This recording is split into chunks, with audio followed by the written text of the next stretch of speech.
want my team to win today in the Rose Bowl. In past years, I've brought 5 teams to play in the bowl without a victory. Well, this morning I'm so hungry I can taste it.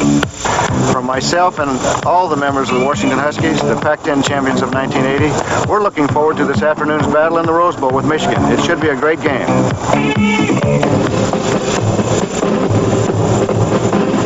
NBC Sports presents the best in college football postseason action. Today from Pasadena, California, it's the 1981 Rose Bowl featuring the Wolverines of Michigan against the Washington Huskies. The Rose Bowl is brought to you by Toyota. See all the new 1981 Toyotas at your local Toyota dealer. Oh, what a feeling. By Goodyear, makers of Arriva. Even its footprint tells you it's different.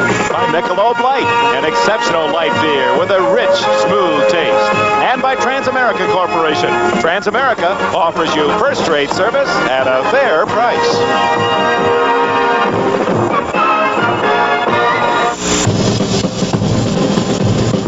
1981, typically sunny and rosy in Pasadena, California. Down in the Arroyo Seco, the granddaddy of them all, the famed Rose Bowl jammed with the color of over 100,000 fans for its 67th renewal. Today, temperatures near 80 degrees, clear skies, Michigan of the Big Ten against underdog Washington of the Pacific 10. 35th meeting between the Big Ten and Pac-10 champions. The Big Ten winning 18, the Pac-10 16, but it's been for the West Coast fans the victories in the last decade. And Michigan trying to do something about it today. There's the Grand Marshal of this year's tournament, actor Lorne Greene, better known as Ben Cartwright for his television days on Bonanza. A native of Canada, Mr. Greene has migrated from the Ponderosa today to Pasadena. And with him is the President Miller Davidson, and in the stands already, the queen of this 1981 Tournament of Roses Festival, Leslie Kim Kawai. She's following a tradition of her own. Her aunt rode in the 1916 parade. She's the first Japanese American to be so honored as the queen of this tournament. Hello, everyone. I'm Dick Enberg, and Happy New Year. What a great way to start this new year. This granddaddy is just rocking with the colors of the maize and blue of Michigan and the purple and gold of the University of Washington. And it's a special treat to share this experience with you, with our colleague Merlin Olsen. I have a feeling this is going to be a very big year for you, big guy. Thank you, Dick. I hope it's a big year for all those who are tuned in to watch us, too. You know, you talk about New Year's Day, and we all feel that positive flow, that electricity. And for one man in this stadium today, Bo Schembechler, the coach of Michigan, he certainly hopes that it'll be happy for a change. Boy, you got that feeling watching him help open the show. Bo has never won the final game of a Michigan season. Great record that he has. I'm sure that taste has lingered in his mouth. He'd love to finish this season and start the year 1981 with a win today. And one of the coaches, Don James, who handed Bo Schembechler some bad New Year's Day medicine. Don James beat him here 3 years ago as a big underdog. Let's go to the University of Michigan. What impresses you most about the Wolverines? 3 things. First, a defense that's really grown up. In fact, in the last 18 quarters of the season, they only allowed 3 points. And Bo will tell you that they're here today because of their defense. The second thing, they have a huge offensive line. One of the biggest I've seen. Bigger than most pro teams would have. And they, of course, established the running game, established ball control.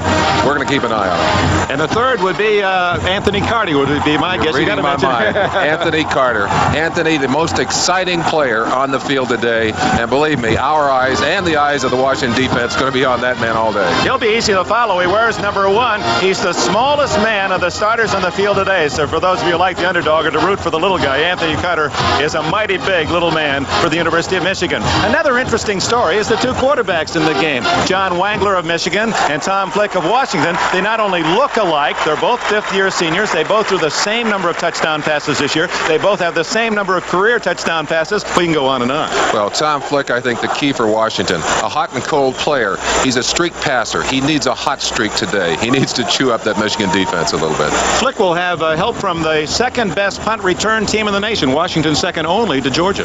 Every coach I talked to about this Washington team talked about their special teams, their kicking game.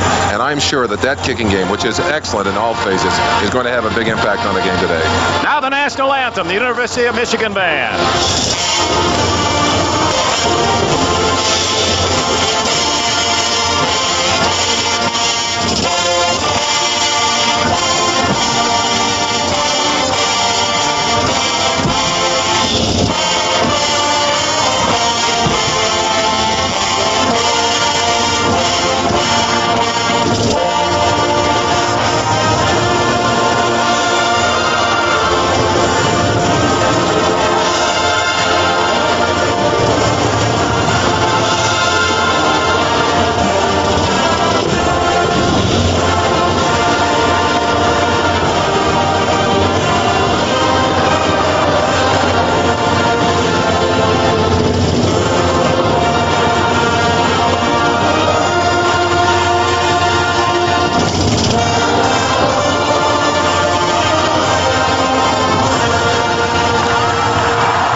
set in Pasadena, California for this 67th annual Rose Bowl game. A crowd of some 104,000, and we'll meet the principals, the starting seniors for Washington and Michigan in a moment. City Hall, Pasadena, California. Its unique early California architecture featured on the game tickets for this, the 67th edition of the Rose Bowl. The granddaddy of them all.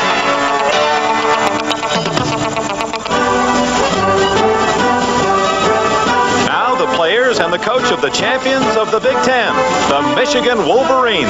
I'm Bo Schembecker, coach of the Michigan Wolverines. Welcome to the 1981 Rose Bowl game. On offense, every one of Michigan's interior linemen made at least one All-Big Ten team.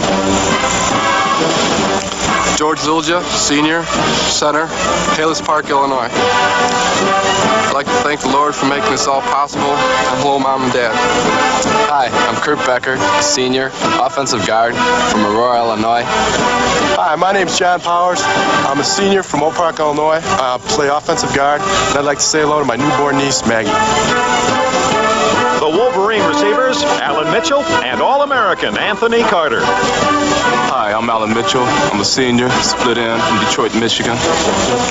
Merry Christmas, V, Grandma, Father Donaher, and the rest of the family. Hi, my name is Anthony Carter, sophomore, wide receiver, Riviera Beach, Florida. Here's the number 2 all-time Michigan passer and 3 rushers, all in the top 9 in conference play. Butch Woolfolk, junior tailback, hometown, Westfield, New Jersey. My name's Larry Ricks. I'm a sophomore tailback. I'm from Barberton, Ohio. I'd like to thank the Lord for making this moment possible. Hi, my name is Stan Edwards, senior fullback from Detroit Kettering, Detroit, Michigan. I'd like to say hello to my grandparents, Albert and Katie Mason. I'd like to say hello to everybody back in Detroit who made me come this far in life. You're beautiful people. John Wangler, senior, quarterback, Royal Oak, Michigan. The awesome Michigan defense, best in the Big Ten, did not allow a touchdown in the last 4.5 games. Mike Turkovac, senior defensive tackle from Austintown, Ohio. I'd like to wish all the people in Austintown a Happy New Year, especially my best friend, Winnie. Good afternoon. My name is Mel Owens. I'm a senior at the University of Michigan. I play outside linebacker. I'm from DeKalb, Illinois. Andy Canavino, senior, co-captain, middle linebacker, hometown, Cleveland, Ohio. This year's top priority, improve the kicking game. Hi, my name is Ali Hajashik. I'm a sophomore place kicker from Arlington, Texas. I'd like to wish everybody back in Arlington a Happy New Year. I especially like to say hello to my girlfriend, Michelle Blondin, and my best friend, Marty Nelson. Number 5 in the nation, the maize and blue of Michigan. Be Washington! Be Washington! Be Washington! Now let's meet the players and coach of the University of Washington Huskies, the champions of the Pac-10. Hi, I'm Coach Don James of the Washington Huskies. I'd like to wish all of our Washington fans in the Northwest a very Happy New Year. The Huskies, like Michigan, were also 9-2 on the season. Their tight end led the team in receptions. The offensive line dominated by seniors. My name's Mike Riley. I'm a senior center from Federal Way, Washington.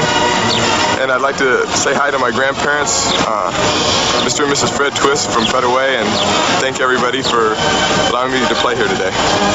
I'm Mike Curtis, a senior offensive guard at the University of Washington, majoring in speech communications education, and I want to say hi to my mom and family, and I want to thank God. Kurt Marsh, senior, Snohomish, Washington, offensive tackle. I'd like to say hi to everybody back home, especially Grandma Marsh. And my name is Randy Vanderveer. I'm from Anaheim, California. I'm an offensive right tackle for the University of Washington.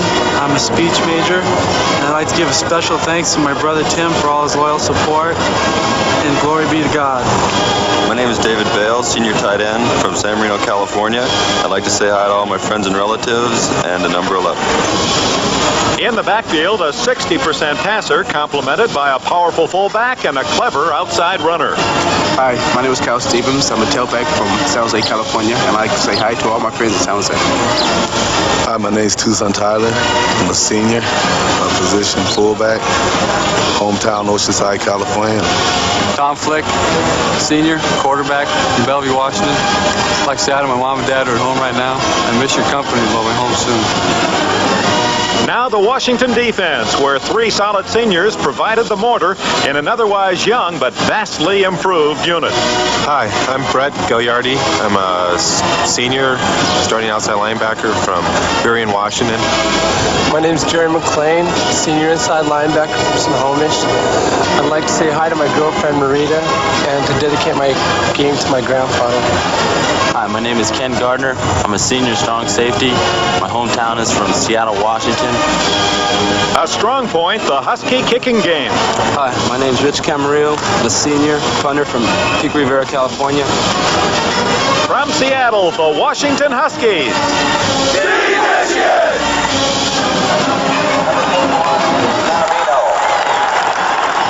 So you've met the players for the Wolverines and the Huskies. They're waiting for their arrival, and of course a giant roar from this crowd as soon as they make an appearance.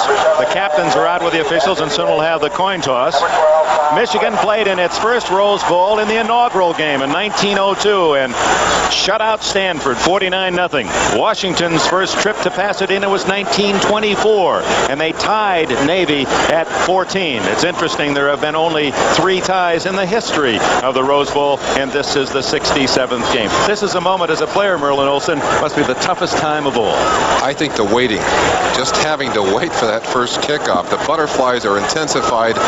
The strange thing that happens, Dick, is that the body sensitivity increases until you feel everything just magnified 10 or 15 times. It's really a strange time, and it doesn't leave you until you get out into the game and get your first good hit. And here comes the University of Washington.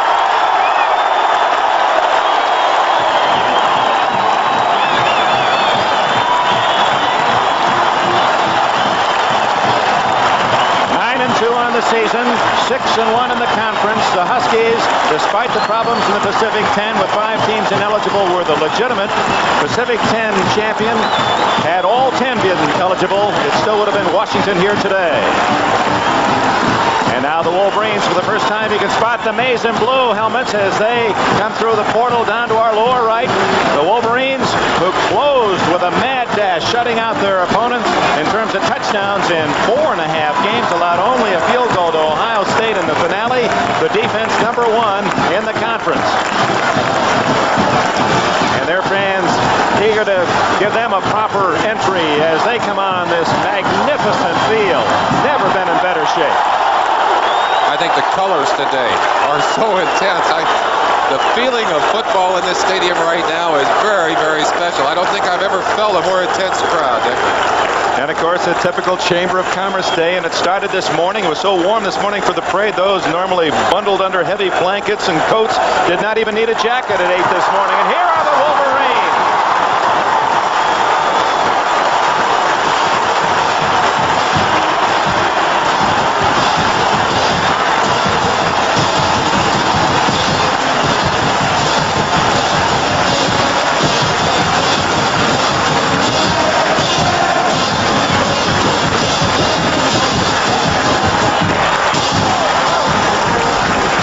Referees will escort the captains to the center of the field for the coin toss. Don James celebrated his 48th birthday yesterday. So many likenesses between the two quarterbacks and the two coaches today. James and Bo Schembechler, both 48. Both went to Miami to play. Miami of Ohio for Schembechler. Miami of Florida for the quarterback Don James. And Bo Schembechler, very interesting point, as Merlin pointed out, has never finished a Michigan football season with a victory. And this is his 13th chance, or actually 12th chance today. The referees today, referee is Bill Love of Portland, Oregon. Dan Davey, the umpire from Batavia, Illinois. Headlinesman John Jones of Portland. Line judge Ed Marisich of Calumet Park, Illinois. Field judges Burl Sorgan of Fairfax, California. And Tom Klein, the back judge from Palos Heights, Illinois. Michigan, Captain Canavino, number 41. Captain Little Jeff, number 59. Gentlemen, shake hands.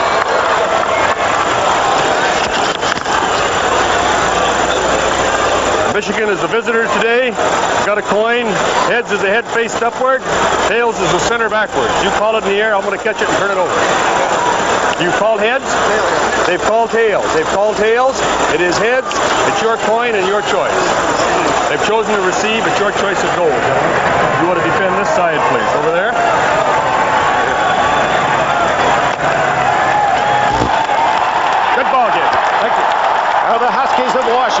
get the ball first at the goal to our left, the northern goal. There is a slight breeze out of the south that will aid the team moving from right to left.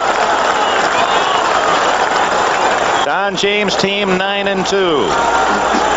He is now the dean of the Pacific 10 coaches, as is Schembechler, the man in longest employment in the Big Ten coaching crew. I'll tell you a little bit about the dangers of the coaching profession, won't it, Dick?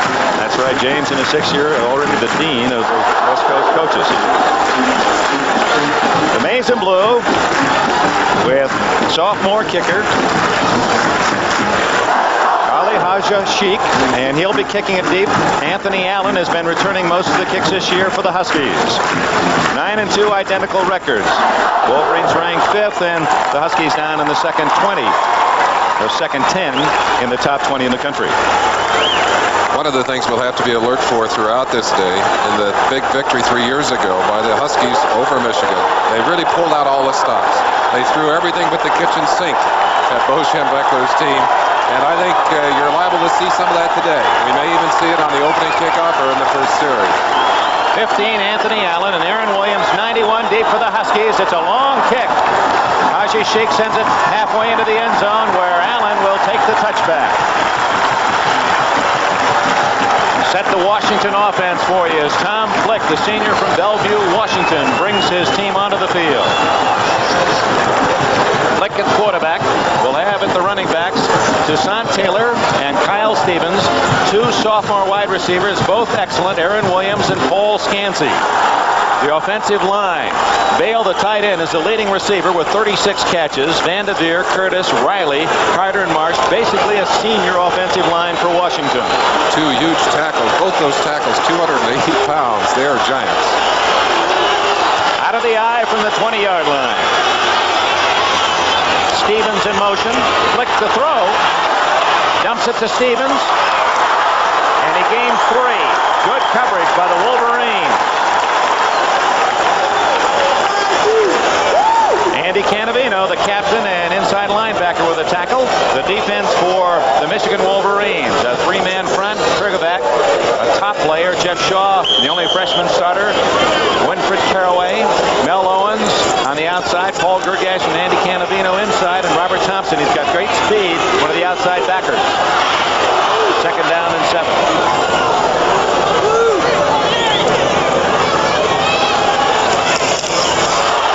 Flick tossing to Stevens, out of bounds at the 25. It'll be 3rd and 5.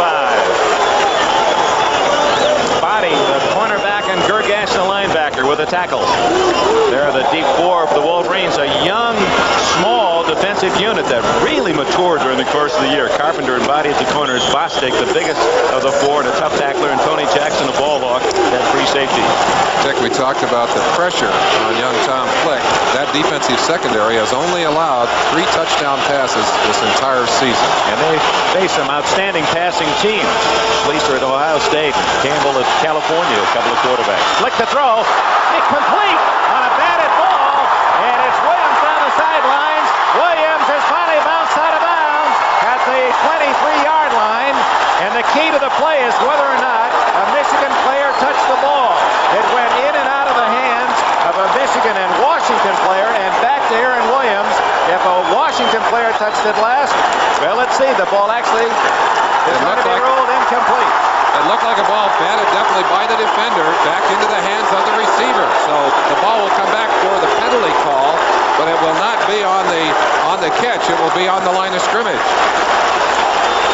So a weird play on the 3rd scrimmage. Opportunity for Washington of this game. Offensive pass interference, apparently the call.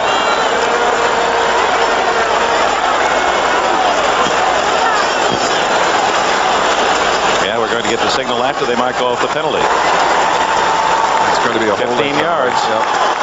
Down to the 13 to the 12-yard line. Offensive pass interference. Okay. Loss of down. 4th down. That is the toughest penalty you can absorb in football. Loss of down plus 15 yards. Flick back, gets time to throw that football. There you see the bat. That ball batted back into the hands of the receiver, but as we told you, it will all be called back because of the pushing call earlier off offensive interference.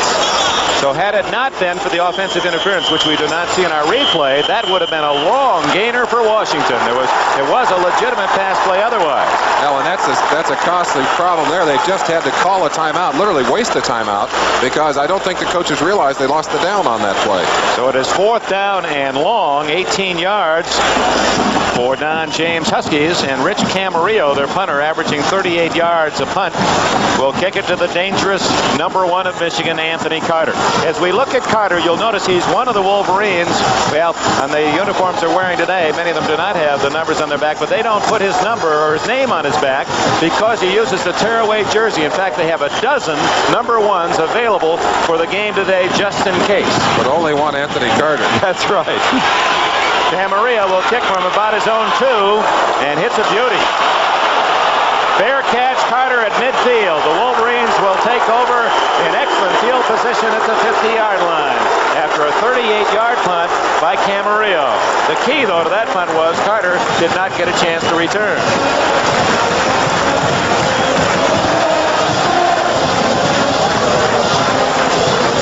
For the Michigan Wolverines, it's John Wangler, senior quarterback, Stan Edwards, Butch Woolfolk, the running backs. Anthony Carter will be watching him closely, and Alan Mitchell, the wide receivers. We'll check the offensive line after this play. From midfield, Wangler, incomplete to Butch Woolfolk. Broken up by number 40, Ken Driscoll. The offensive line for the University of Michigan, and as we indicated earlier, a huge 5-man unit. Norm Betts is the tight end. Then you have Moransky, Becker, Lilja, Powers, and Paris. All 5 of those men from tackle to tackle made at least one All-Big Ten team. And Lilja, some of the All-American teams, including the Walter Camp All-American team. 2nd and 10.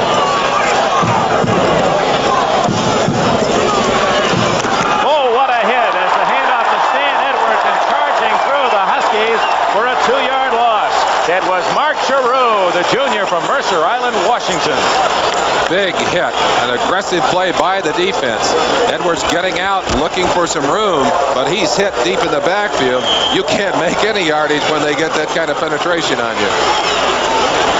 It'll be 3rd down and 12. Fletcher Jenkins had a piece of that tackle as well. He's considered the top defensive lineman for the Huskies. Wangler forced to throw. Lots of time. Now chased off and dropped by Rusty Olson, number 64.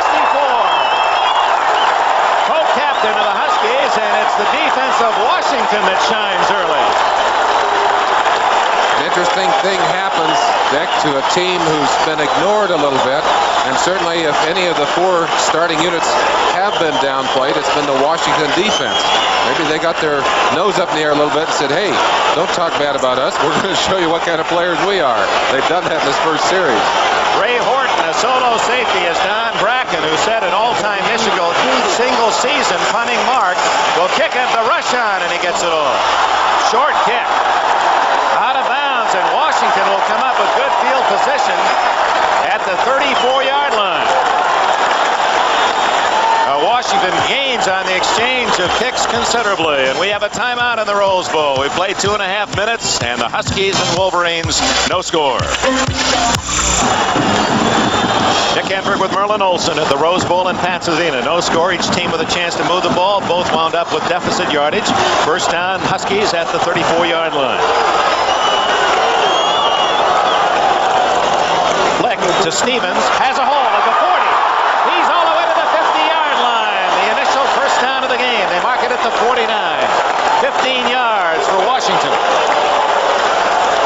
Kyle Stevens is a very, very important member of that Husky offense. He's the lone tailback remaining since Ron Jackson was injured. Dave Bale, not only a good receiver, but an excellent blocker. Right there blocking on number 53, Owens, knocking him to the inside and then breaking out to look for a second block. But Stevens made that play by jumping over the top. Tucson Tyler also with an excellent block on that play. Into Michigan territory goes Tyler. Senior from Oceanside, California, a second-team All-Pac-10 member. Paul Gergash, number 50 of Michigan, made the tackle. It'll be 2nd down and 6. Merlin Olsen, let's recap again to set the scene for this game. For Washington to win, what do you think they have to do? I think Flick has to have a big day. He's throwing the ball very accurately here in the early going, and obviously their defense has to play well, but I think those are the keys. 2nd and 6. Stevens in motion. Flick. Lots of time. Complete. Out of bounds goes Anthony Allen at the Michigan 27-yard line.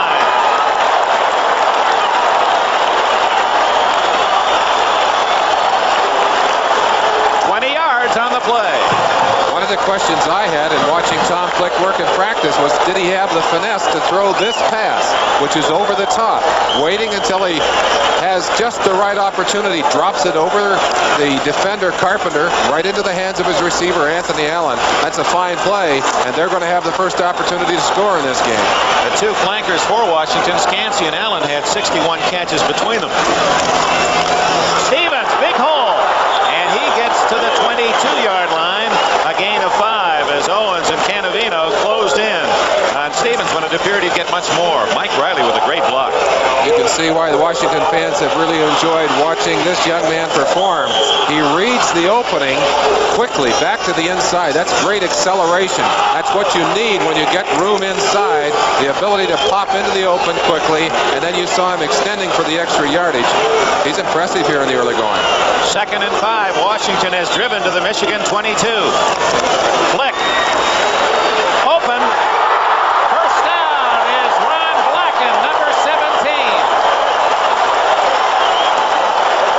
Washington is at the Michigan 8-yard line.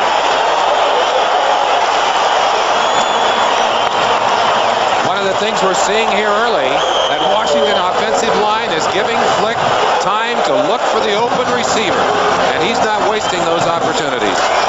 Ron Blacken, who survived a near-fatal auto accident 5 years ago,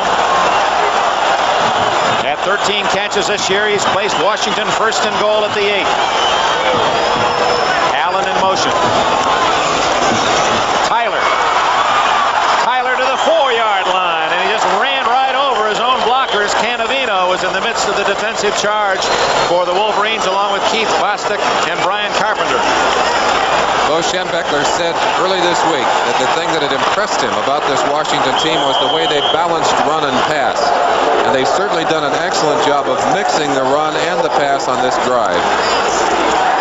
Toussaint L'Ouverture Tyler is named after a Haitian hero, his family from Haiti. 2nd and goal at the 4. Tyler gets only a yard. Stacked by the center of that tough Michigan defense. Winfred Caraway, Mike Turgovac, Jeff Shaw and company. And now a tough call on 3rd and goal at the 3. Bo Schembechler. It's been a new personality for Glenn Bo Schembechler. Don James, in his easy style, celebrated his birthday yesterday, and you just see him, a little hope in his face, and that reaction. He has a new 5-year contract with the Washington Huskies. He might trade that for a touchdown right here. I bet he would. Up the middle, Stevens didn't get in. He stopped inside the 1-yard line. It'll be 4th and goal, and a heavy decision for Don James. Just a little draw play, a little delay. They started to fake the pass and handed it late up inside to Stevens. Stevens looked like he was going to break free, but that's 95. Thompson, the man who put the final stick on him. Had he not been on the road, it would have been out to the outside. Jeff Shaw there first, but it was Thompson really that kept him from sliding across that goal line. They're going for it. 4th and goal on the 1. Neibauer, the second tight end in motion. Tyler, touchdown! The one official ruled touchdown. The other is ruling it's Michigan's ball. I think the ball was fumbled, and it's a question of whether or not he was in the end zone, whether the ball had broken the plane of the end zone before that ball came loose. Goodness, 2 years ago, Michigan was beaten on a Phantom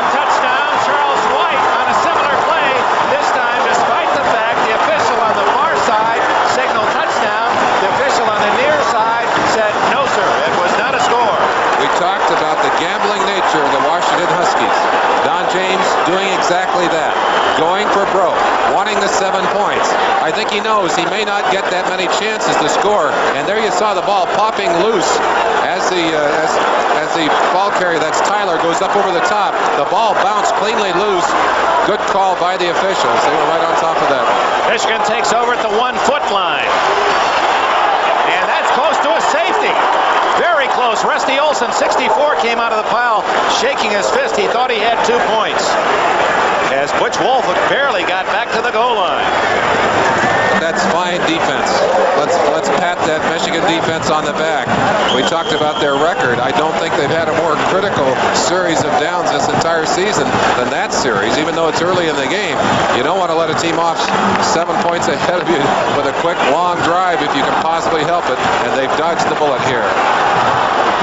Michigan, a heavy favorite again today. 2nd and 9, a long 9, facing a stacked defense.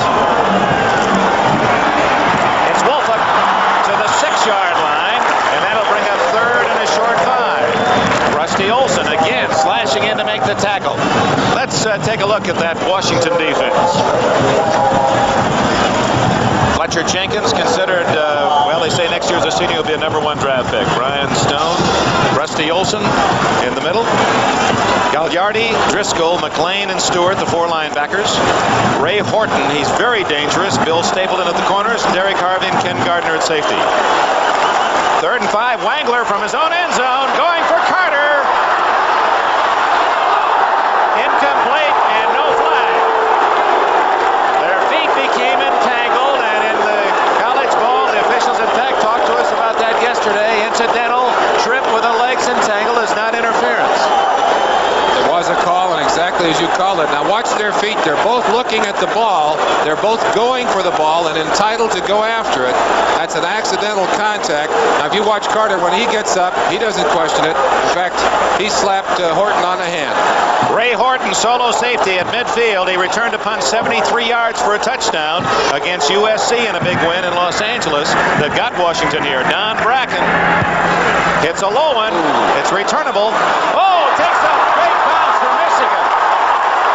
Horton all the way back to his 22. And now in trouble. Gets a couple of blocks to the 30. And out of bounds at the 36-yard line. Don Bracken, and we were watching him in practice. Most all of his kicks, when they hit the ground, take a forward roll, and he got a great bounce here. I think that's why they made the ball oblong. What looks to be a very bad kick and a very returnable kick suddenly becomes a great offensive weapon, defensive weapon, as it sends Horton way back to the back of his own field. He does some nifty running back there, tacks it up the sideline to gain a little bit of yardage back. 73-yard kick by Bracken. That'll be the longest in his career. No score. Washington with the ball. No score. Michigan and Washington. First quarter, 6:41 remaining in this period. Washington with the ball at the 37-yard line. That was, by the way, a Rose Bowl record, the punt by Bracken. Flick brings Scansey in motion. Back to throw under a blitz. Tipped and almost intercepted by the Wolverines. Marion Body, number 3, flying up to try to get that deflection. Unfinished business. Don Bracken's kick of 73 yards officially breaks the Rose Bowl record, long-standing record that goes back to 1919 when Abramson kicked a 72-yarder for Great Lakes Navy, Layden of Notre Dame, and Coach of USC, all with 72-yard kicks, and Don Bracken's 73-yard punt, a new Rose Bowl mark. Dick Enberg, Marlon Olson were at the Rose Bowl in Pasadena. We understand Georgia has defeated Notre Dame 17-10. Tyler bouncing off a tackler. The big guy is out of bounds at the 41-yard line. Here in this first quarter, Michigan stopped Washington deep in its own end. The punt to Michigan, they too were driven back, the kick back, and then Washington marched to a 1st and goal at the Michigan 8-yard line. And on 4th and goal from the 1, did not make it in. Some thought it a fumble, apparently has been ruled, just did not get in the end zone, was stopped on the 1-foot line was Tyler. Michigan took over, had to punt to Washington. What appeared to be a short kick took a great roll, and Don Bracken, 73-yard punt, positioned Washington where they now own the football 3rd and 6. Flick. Complete to Scansey at the Michigan 39.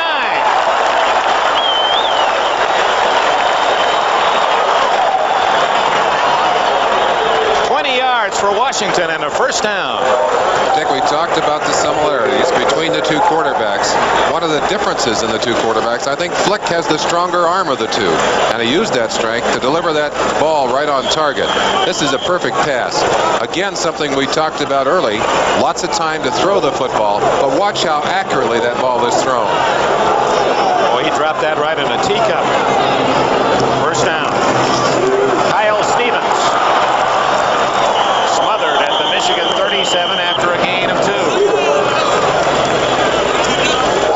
One of the special players on this Michigan defense, number 41, Andy Canavino, leading tackler by a huge margin, almost 2-to-1 over anyone else. Canavino reads the play excellently, flows to the ball, and has a piece of the tackle along with Girgash, number 50, the other inside linebacker, who's the number 2 tackler. But he's their leader. Bo talks about him as the most important man on a very important defense. And following some Rose Bowl heritage, we'll tell you about that as time permits. On 2nd and 8, Flick to throw. Incomplete. Shooting it for us. Wide receiver Aaron Williams cutting across the middle. Back to Canavino. His father also played here in Pasadena in the Rose Bowl for Ohio State and intercepted 2 passes in the 58 game when the Buckeyes beat Oregon 10-7. Canavino was a little upset that Woody Hayes didn't offer him a scholarship with the Buckeyes, so he went to Michigan and has become a star with the Maize and Blue. Oh, you'd like to go back and rethink some of those decisions, wouldn't you? Can't always be right, can you? Woody made a lot of right decisions. 3rd and 8. That's a triple left formation for Washington. Going deep. And no flag as Brian Carpenter had Aaron Williams well covered. Same kind of collision we saw moments ago. And again, the call, actually a no call, because it was ruled to be incidental and not intentional. Williams a flyer, and he has been their game-breaking receiver. Has not caught many more passes than anyone else, but they've often been deep. There you see the legs in contact right there with Brian Carpenter, both to the ground, but they're both running openly for the ball. The official did not pull the flag. A good no call. Camarillo, the punter. Carter on the near side. Kenny Gear on the far side, very high. And Washington can't down it. They had a chance. Now that's a ball they could have caught because there was no Wolverine near the ball. They elected to watch the ball drop and it goes in the end zone. The Wolverines will have the ball first down at the 20 when we return. 5:26 left. First quarter, no score. Happy New Year, everyone. Dick Enberg and Merlin Olsen here at the Rose Bowl. Set the scene for you in case you joined us late. Michigan, of course, the favorite, but Bo Schembechler, their head coach, has never won the last game of a Michigan season in 11 years, and 5 of those losses have been here in the Rose Bowl looking for that first win. Anthony Carter, a man who might help him get that first victory, but he's toppled at the 22 after a short gain as he came in motion as he would normally run a pass pattern, then looped into the backfield, Merlin Olsen, and took a pitch on a sweep. I think one of the secrets for Michigan today is getting the ball into the hands of Anthony Carter, number 1. They'll do it in many ways. This is a new wrinkle. Bringing him in motion, he slides into the position of a back. They flip the ball back to him, and you see he's absolutely fearless carrying the ball. For a 155-pounder, he is amazing. Wangler at the 22, no score. Butch Wolford to the 25, and it's a swarming Washington defense. Merlin, let's go back and review your comments in our pregame set as to what Washington has to do to beat Michigan today. The Washington Huskies almost a 2-touchdown underdog. I really believe that they have to have a hot day from Tom Flick, their quarterback, and they have had that. He has been the outstanding player on the field so far, and their defense must play well, and their special teams must play well. The special teams have played well, and the defense has been the most surprising part of this game. 3rd and 5. Michigan does not have a first down. Wangler, time to throw, and he's got it. First down to his tight end, Norman Betts, at the 32-yard line. Mark Stewart with a tackle. And that at the 4-minute mark of this first quarter, 11 minutes played, is the first Michigan first down. Norm Betts made a couple of big catches in similar situation to that against Ohio State. They like to get him dragging across the field underneath when people have cleared out. Does a good job here of finding a little open room. Mark Stewart, number 38, the man that's covering him. That's a good pass and a good catch. Betts an academic all Big Ten first team member the last 2 years. Wolford on a draw. He's at the 40, the 50, and all the way to the 43 of Washington. Butch Wolford.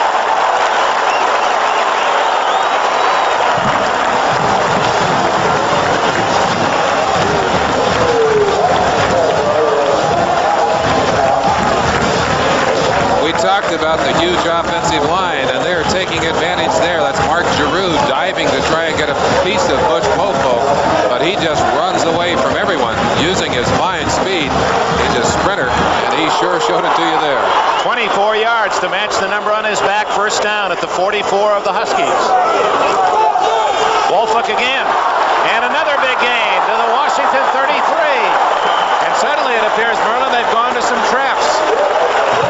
One of the things that will happen when a team is oversized, and certainly the offensive line, is just a huge difference in their size and the defensive size of those Washington Huskies.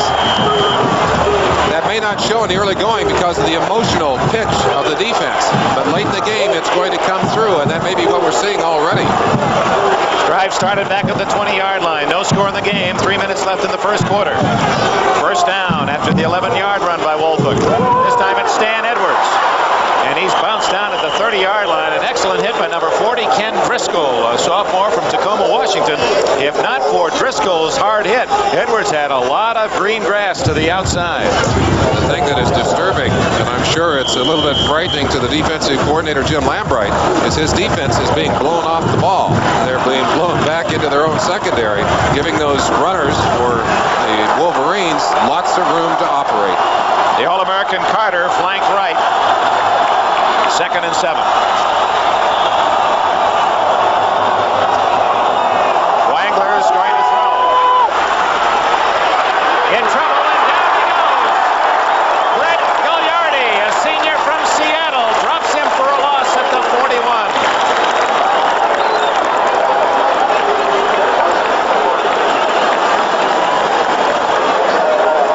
Interesting and uncharacteristic call from the Michigan bench.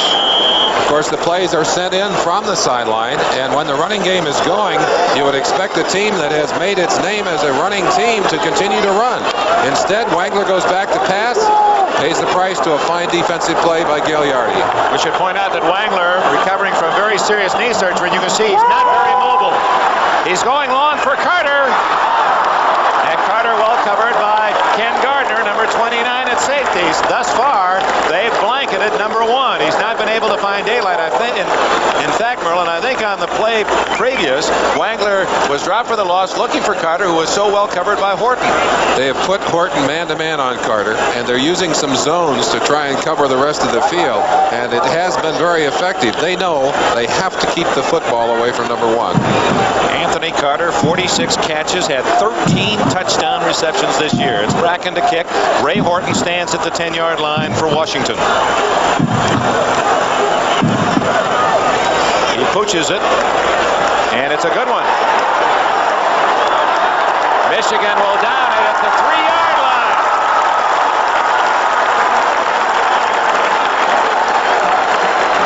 Now the Huskies will start deep in their own end after a 37-yard punt by the freshman Bracken, the first kicker ever recruited by Bo Schembechler. They needed a good punter, and they went all the way to Wyoming to find one. Now sailing high over this beautiful scene in Pasadena, our Goodyear blimp, Columbia, back again this year, bringing us the exciting aerial pictures of this 1981 Rose Bowl game. Well, after a bad first punt, the first one that Bracken kicked was off the side of his foot. It set up that first drive for Washington. He has had 2 great kicks, Including a Rose Bowl record 73-yard punt. Flick to Tyler, running room. Tyler to the 15 and a first down. 12 yards before Brian Carpenter, number 9, could make the tackle. To side Tyler, an explosive runner. the importance again of getting into the line of scrimmage, getting into that secondary quickly. You see the acceleration, and that's a power hit on Tony Jackson right there. Tucson just unloaded on him. That gives Flick some room to operate. First down at the 15. Clock running down to the 1 minute mark left, first quarter. Good play action fake and good coverage as Kyle Stevens wrapped up by Paul Gergish and Robert Thompson. Gain of 2. Robert Thompson has been all over the field today, the swiftest of those linebackers for this Michigan defense. He's one that we'll keep our eyes on because he certainly has the ability to make a big play defensively. Passing situation. Michigan will loosen that defense. Scansey to the right. Anthony Allen left. And Flick will throw. Out of the backfield. All right, the tight end Bale, David Bale, to the 26-yard line. First down, Washington. Every defense has a weakness, and Michigan has been willing to give some room in the short outside areas against the pass. This is a delayed pattern to the tight end coming across. He's got a lot of room, and he takes advantage of it. Does a good job of running with the ball for the necessary yardage for that first down. David Bale grew up just a few miles from here in San Marino.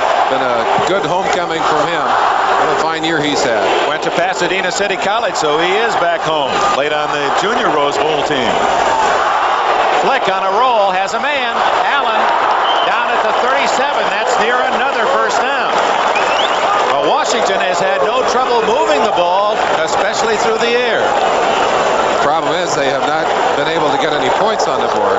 And often, if you are successful moving the football and cannot capitalize with points, that really takes a lot out of you in the first part of a game. They need to get something at the end of a drive. And they've been very good at that during this year, Dick. You're right, Marlene.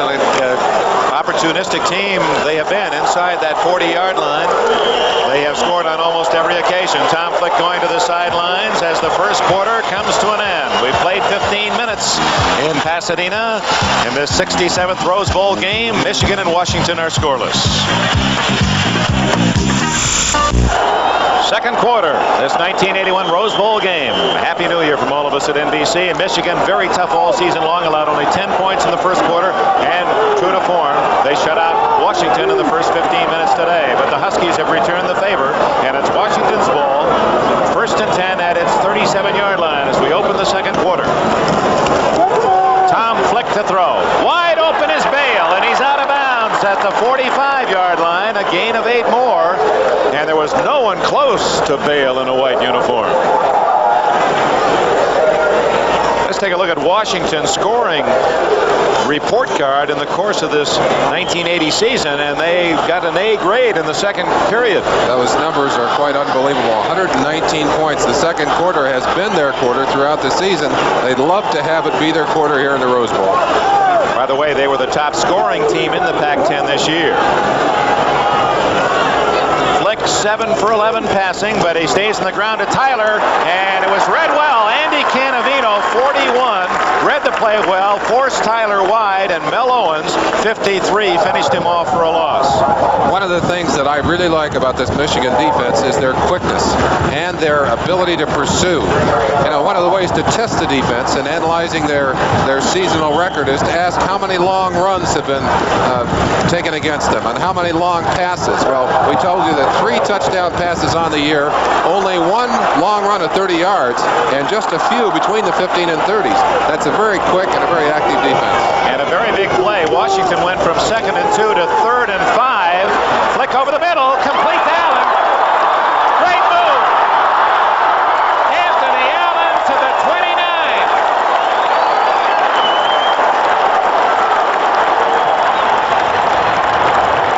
A 29-yard play for Washington. Well, when we talked about the importance of Tom Flick having a big day, even we could not anticipate the kind of early start he would have. He's zipping the ball, and he has receivers open in the Michigan secondary. Anthony Allen doing a fine job of getting away, stealing some extra yardage. I think the thing that's impressive to me is that Flick is reading the defense. He's finding the open man. First down play from the 29 to Son Tyler to the 25-yard line. first quarter, Merlin, Washington total yardage outgained Michigan 130 yards to 37. And there's the man who's done it, 114 now through the air for Tom Flick. But they were denied. They had that ball down on the goal line, came oh so close to getting it into the end zone. They'd like to go back and have another shot at it, but they may get an opportunity here. 2nd and 6.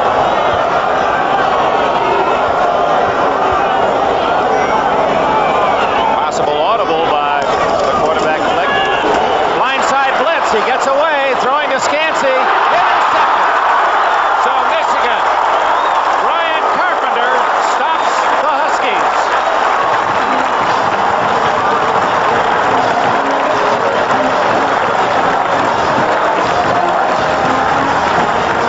Flick had not been pressured a great deal early, but he gets the pressure here, and he throws it up. He throws it to a man who was well covered. Brian Carpenter timed the ball perfectly, just cut in on Scansey and took it away from him. Watch the timing here by Carpenter as he cuts across in front of the receiver. Good interception, but they're deep in their own territory. They've dodged another bullet down there, Dick. That's twice now. Well, Carpenter, who was an outstanding long jumper in high school, jumped 24 feet 4 inches, used that leaping power to duck in front of the target. So, 2 long drives by Washington, stopped once at the 1-foot line, and now on the interception at the Michigan 8. Wangler hands it off. No gain. Butch Wolford, well, actually got out across the 10 to the 11-yard line. Called it a gain of 3 as he ducked in under that pile with a good second effort.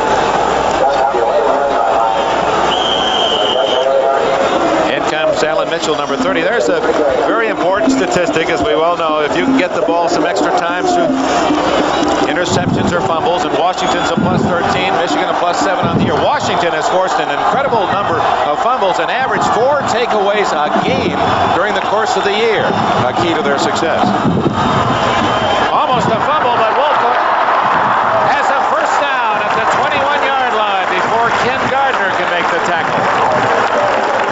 Rather a strange play, a very late developing play. It looked like a late trap by number 82, Norm Betts. Now watch on the outside. That's 67 Powers coming outside. 82 Betts scissoring to the inside with a late block, and Butch Wolfolk doing a little scissoring of his own as he goes over the top of a tackler.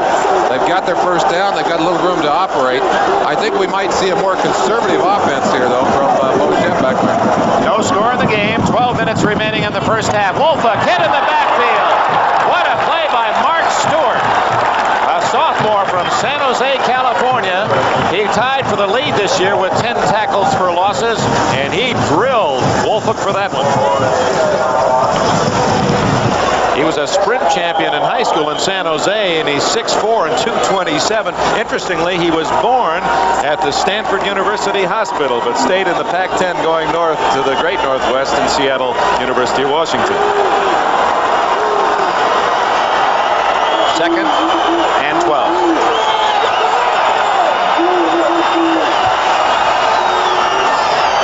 Wolford picked his hole and drives to the 27. That'll bring up 3rd down and about 4. McLean and Stewart, the tacklers for Washington. I mentioned that we might see a more conservative approach from the Wolverines. Certainly, Schembechler, always at his own end of the field, is going to be very careful about the way he handles that football. He's going to run only high percentage plays, and those basically will be running plays unless he's down and with his back against the wall. He's also going to take advantage of his best tools, the running game and that big offensive line. That's exactly what he's doing right here. Michigan is 1 for 4 in 3rd down conversions thus far. Wolford is close, but stopped shy of that 30-yard line, and Washington will force Michigan to go to the punting game. Gagliardi and Olson made the tackle. They spot the ball short of the 30. That brings up 4th and a long 1, and Don Bracken, the punter, comes in.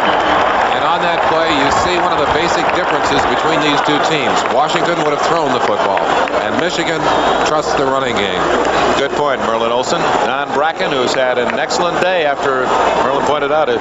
He scuffed one on his first attempt, then had a record 73-yarder for the Rose Bowl, and then hit one inside the 5. Ray Horton deep at the 30 for Washington. No pressure. Ooh, he hits this one. way back to the 16.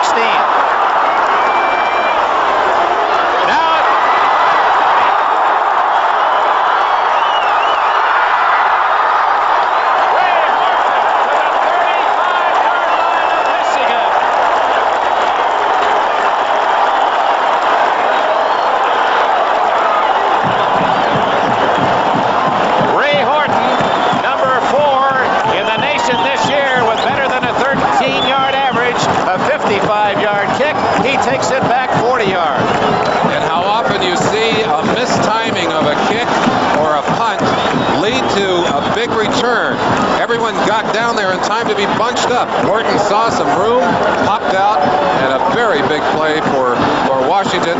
Looked for a minute like they were going to be pinned back in their own end zone, but Horton got them out of trouble and gives the offense excellent field position.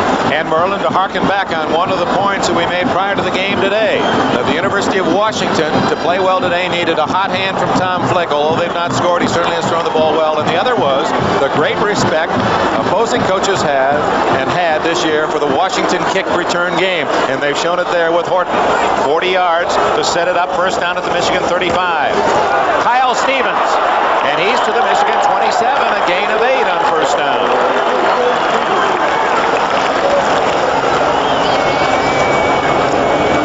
Washington certainly in the spirit as they come to Pasadena with the roses on the shoulder pads.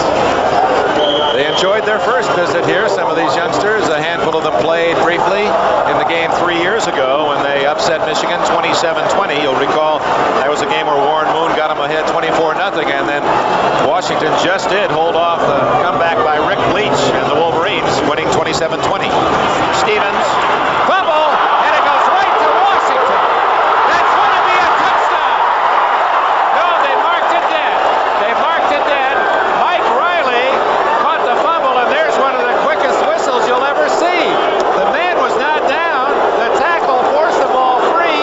It went ahead to Riley, and for some reason the whistle sounded. It almost looked like a planned play, but you wouldn't plan one like this. The ball stripped loose, bounces up into the hands of Riley. Riley thinks he's a halfback or a fullback, and a big one at that. What a moment it would have been for the senior from Auburn, Washington, who played behind Blair Bush and Tom Demure, both now in the NFL. Watch that ball pop loose. It's hit right at the beginning here, stripped loose.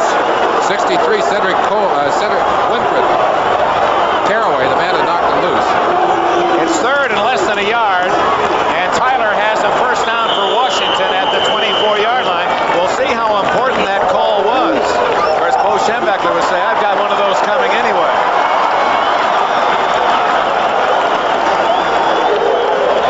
Less than 9 minutes left in a scoreless first half, and Don James Huskies continue to move well against this vaunted Michigan defense. Again, Michigan, best defense in almost 50 years. They went 18 quarters without allowing a touchdown to close out the season.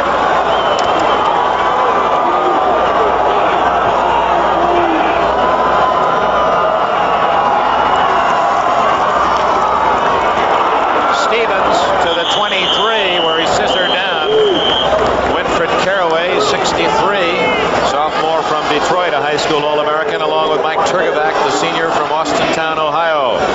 One of 3 starters on defense, along with Canavino and Owens for the Wolverines. I'm very impressed with the way Washington is mixing pass and run, and I think it's been tough on the Michigan defense. You've got to guess a little bit. You've got to guess in your calls defensively, and I think they've caught Michigan guessing pass a few times and hurt them with the run and vice versa. Second down, a long 7. Stevens again to the 18-yard line, where the Huskies will be 3 yards short of a first down. Gergash and Canavino, the tacklers. Well, here's a chance to test our theory. We talked about Michigan trusting the run in a 3rd and 4-yard or 3rd and 3-yard situation. Quite the opposite for Washington. They seem more comfortable with the pass.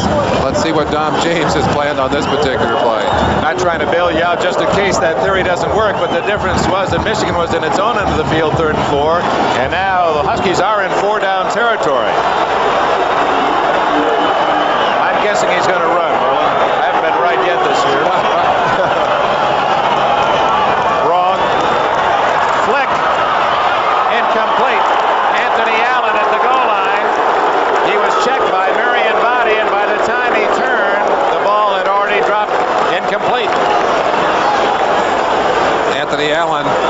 intended receiver. Let's watch the contact here. There is some contact right there. Now the defender is allowed to bump the receiver when he's in front of him, as long as the ball is not in the air, or if the receiver initiates the contact. The official down in that corner reached briefly for his flag, thought better of it. We're going to have a field goal attempt from a very fine kicker, Chuck Nelson. It'll be a 35-yard attempt. It is good.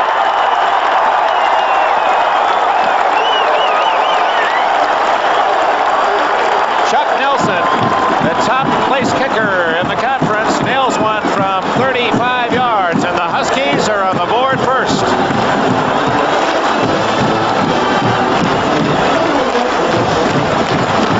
You get a feeling for how exciting that play is to a kicker in the Rose Bowl. It's three-pointer through the upright. So the 40-yard punt return by Ray Horton sets up the 35-yard field goal. The Huskies 3, the Wolverines nothing. Here's the field goal by Nelson. It appeared for a moment it might be blocked by Michigan, Merlin. They got an excellent penetration, and the Michigan special teams, the kicking units, have played very well in this game so far. They've done a fine job. I don't believe they got a hand on that one, but it did look like it from that camera angle. 3-0 Huskies on the 35-yard field goal by Chuck Nelson. Ray Horton's punt return of 40 yards set up the score.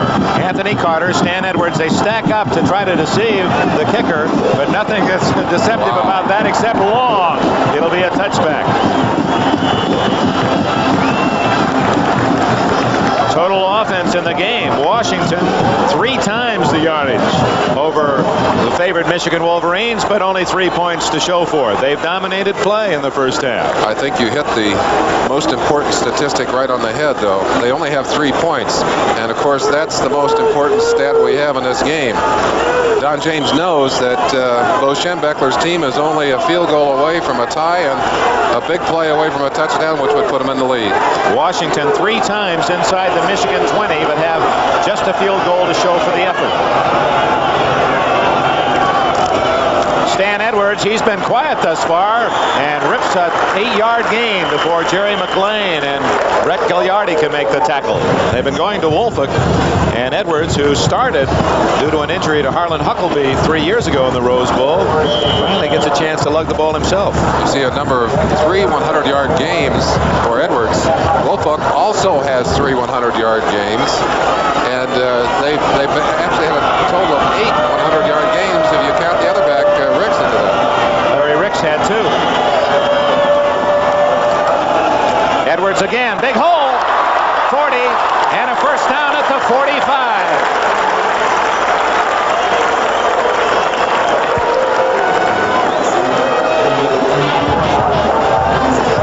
Washington defense gambling a little bit on the inside, and when you can make the big plays inside on a running game very often by gambling, you also are vulnerable. And you see right here what happens when you leave a little too much room inside. Ran right past 64 Rusty Olson, who was expecting a play outside. 6 minutes, 14 seconds left in the first half. 3-0 Huskies. Edwards on a sweep. Good penetration. Boy, that Mark Stewart. He fought off the blocker, got a piece of Edwards, slowed him up, and number 40, Ken Driscoll, finished him off. Stewart, the man who made the play outside. Rusty Olson did a good job of getting penetration from the inside, forcing the man wide, and then Stewart, the cleanup man, gets to the outside, dives, gets a hold of Edwards by the ankle to strip him down for a short gain, but wanted to make sure we got Rusty in there cleared up. Didn't make the play the time before, did make a very important play on that last one. 2nd and 9 from just beyond the 45 of Michigan. Carter is out of your picture to the right. Wangler looking for him.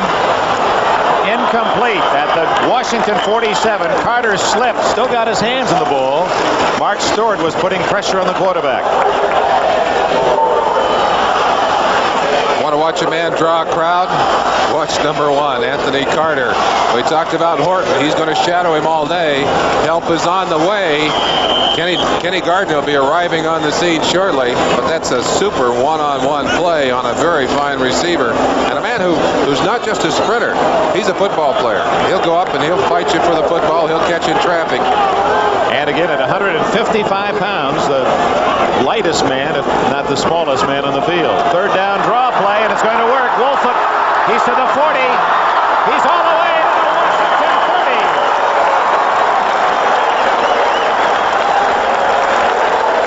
On 4th and 9, Butch Wolford runs 24 yards to the Washington 30-yard line. Wagler gets the ball back to 24. Wolfhook in a draw situation. They just caught Washington, I think, gambling all out on the pass rush. Wolfhook knows what to do with that football. As we said earlier, he was a sprinter. Took advantage of his speed to get into the secondary. Michigan trailing 3-0. First down at the Husky 30. And Edwards gets about 3. Well, we have a moment, Merlin Olsen. I'd like to send out a special Happy New Year to a man who has directed this NBC telecast of the Rose Bowl and our tremendous relationship with the Tournament of Roses Committee for 28 years. Harry Coyle calling the shots, and what great pictures his cameramen bring us. And Jerry Ireland, our technical supervisor. You go all the way back to radio days on NBC of the Rose Bowl before TV. His 32nd year. Congratulations, gentlemen, and doing a better and better job every year for us. Wagler to throw.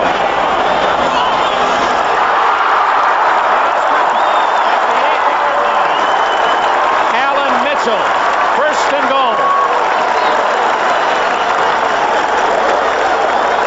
Senior from Detroit has his first catch. Wrangler getting a little extra time because of the fake of the run, and throws this right on target. Watch the feet, just barely inbounds. He's got to tap him in. He only needs 1 foot down in college football, and he got 2 down. That was even a good catch in professional ball. First and goal, Michigan at the Washington 8-yard line.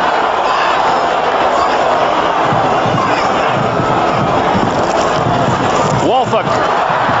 McLean drops him at the 6. They watched Washington make penetration into this same end of the field. In the first quarter, they were turned away on the 1 foot line. Now they've got their defense on the field. Let's see if they can return the favor to the Michigan Wolverines. Ken Driscoll, linebacker, comes in. Derek Harvey, a safety man out for the Huskies. Wolfhook has 91 yards now in this first half.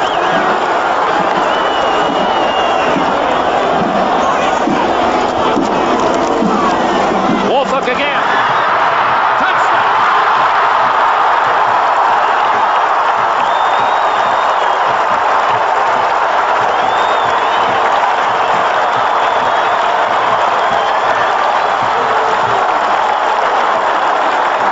Butch Wolfhook, the leading rusher for the Maize and Blue as a sophomore, and again this year as a senior, has given Michigan the lead for its first time. Wolfhook cutting back against the grain. A play designed to come straight up the middle. He cuts it all the way to the backside, finds plenty of room, and runs over the last man. That's Bill Stapleton, number 11. Drops him into the end zone for the touchdown. Try for point by Haji Sheikh.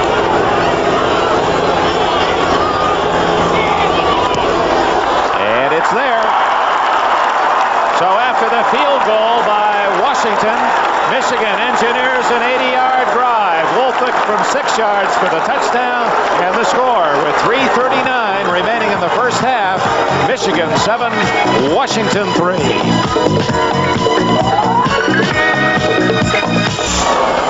From Pasadena, we pause briefly for station identification. This is the NBC Television Network.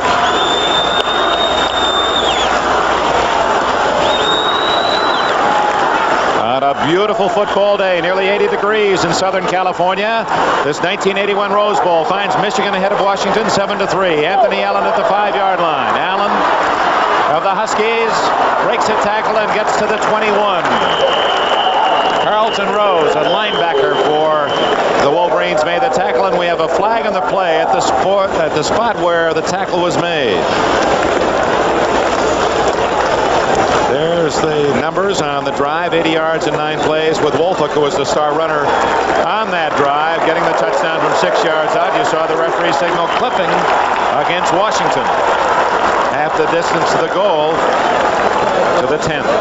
We talked about the importance of playing well on special teams. That's one thing you don't want to do. Washington on the run back. First down. Perhaps we'll have a chance to see it. Anthony Allen, number 15, the man who's returning that kick. The flag was thrown almost on the sideline. I believe that's it right there. That's 77, the man that's ticketed for that penalty. First down, 10. Fumble! Tom Flick lost the ball. Who's got it? Apparently it's Washington's ball, and that could have been a disastrous error. As you'll reflect upon the day's play, the Georgia Bulldogs, fighting to be number 1, scored on a kickoff fumble by Notre Dame, recovered a fumble of the Irish on the 2-yard line, and that touchdown was the difference as Georgia beat the Irish 17-10.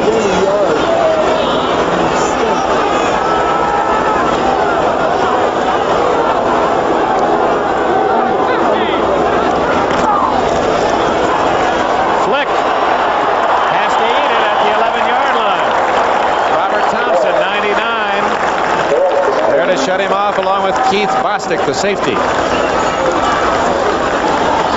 And suddenly the momentum seems to have swung. It seems to have swung a bit. And we mentioned how important those bottom line numbers are, those scores on the board. And even though Washington has gained a lot of yardage, moved the ball up and down the field, they've only got 3 points to show for it. Michigan has allowed some people to move the ball this year. Rich Campbell threw for 249 yards. The University of California, they still beat them in that game. Easily. On third down, 9. Complete to Tyler, but he's going to be very close to the first down at the 20-yard line. Bostic wrestled him down. He's playing in his own backyard. Keith Bostic, high school star in Ann Arbor, Michigan, stayed and attended the University of Michigan. And it won't be tough for them to measure this one. And it's a first down. Boy, Tyler's second effort. And how important it is deep in your own territory. But again, you get a feeling for the courage of this Washington team. They were really blown out of this thing by a lot of people early. They said Washington doesn't have a chance. But Washington has dominated play early. And even though they are behind on the scoreboard 7-3, they certainly haven't given up anything. That was a key first down. They would have had to punt, and Michigan would have had probably good field advantage with 2 minutes left in this half. Whoops, early movement, it appeared, against Washington. I believe that was Vanderveer 79 off a little early on the right-hand side. They've got to be a little nervous. I'm surprised we haven't had more mistakes in this game than we have had. It is a legal procedure against the Huskies. First down statistic, probably it's a hunt to find that meaningful often. Dead ball foul, illegal procedure, offense. Gives us a moment to talk about Tom Flick, the key to the Washington offense. He's thrown the ball 15 times in this first half, completed 9. Interestingly, that's 60% exactly his percentage for the entire season. Has 123 yards through the air. His dad watching from a Seattle hospital. I know this young man's heart and mind are separated by that distance. Concerned about his father. That gets the 5 yards back on the short pop to Kyle Stevens. That'll bring up second down and 10. Mel Owens made the hit. Mentioning hospitals, I'd like to send out a special New Year's hello to little Heather. A little friend of mine is spending the holidays in the hospital. I guess we'd like to say hi and a Happy New Year to everybody who's having to spend a day in a hospital or a week or a month or whatever it happens to be. I hope this will be a better year for you. And we extend that with our very best wishes for 81 to all of you around the United States and those watching this telecast around the world on NBC.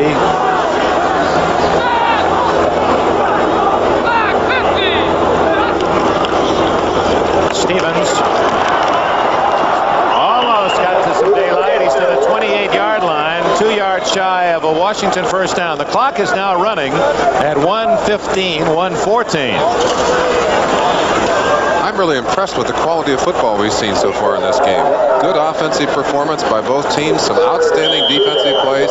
This is a tightly fought football game. I like the way they're playing this game. Washington now with 59 seconds, taking its time. If they don't make the first down, they don't want Michigan to have a lot of time to work with at the end of this half.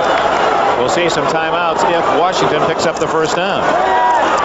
And they will. David Vail, first down at the 45. Out of bounds to stop the clock. 43 seconds left in the half.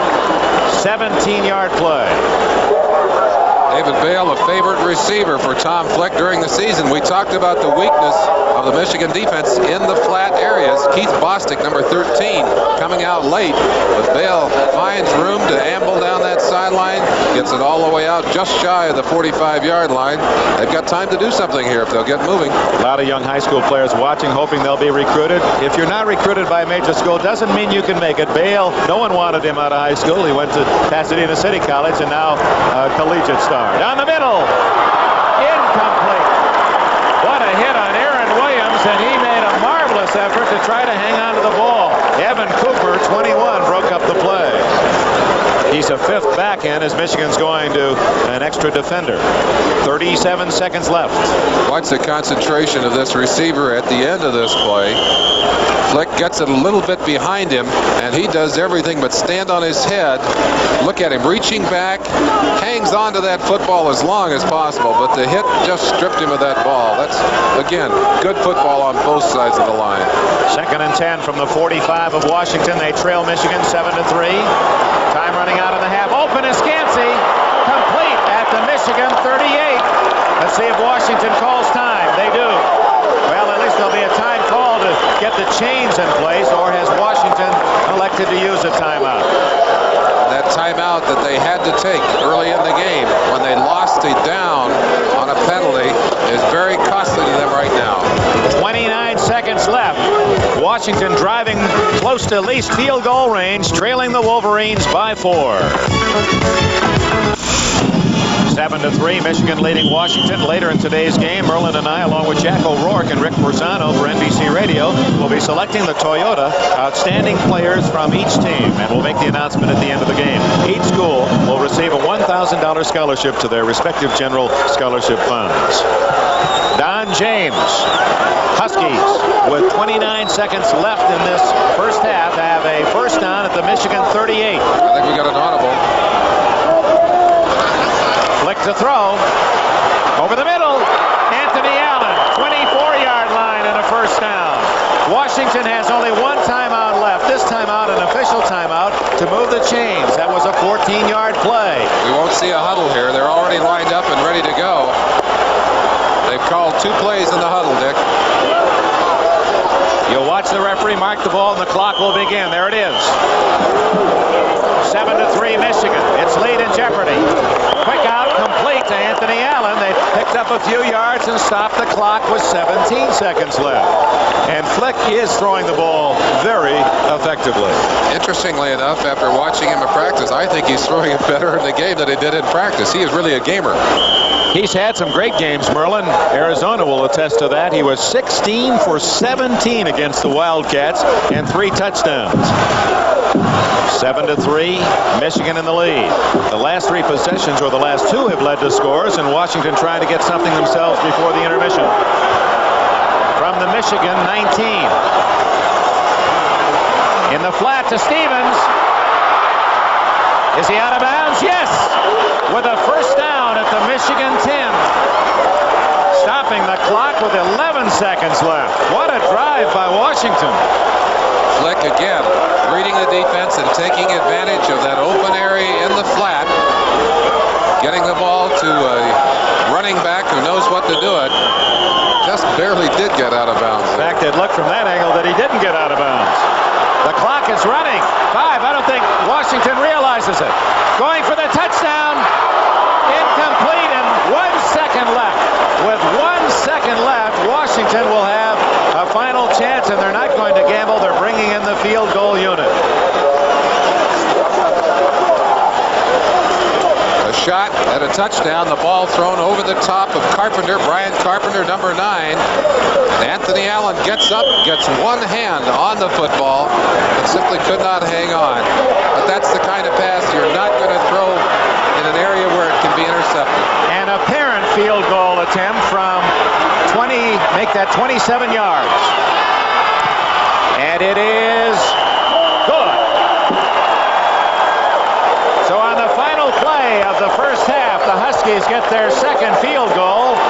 And at the intermission, well, just the way it ended last year. We had a 1-point game. After 30 minutes, it's 1 point today. The maize and blue 7 and the purple and gold of Washington 6. We'll be back with an excellent halftime show for you right after we pause for these words.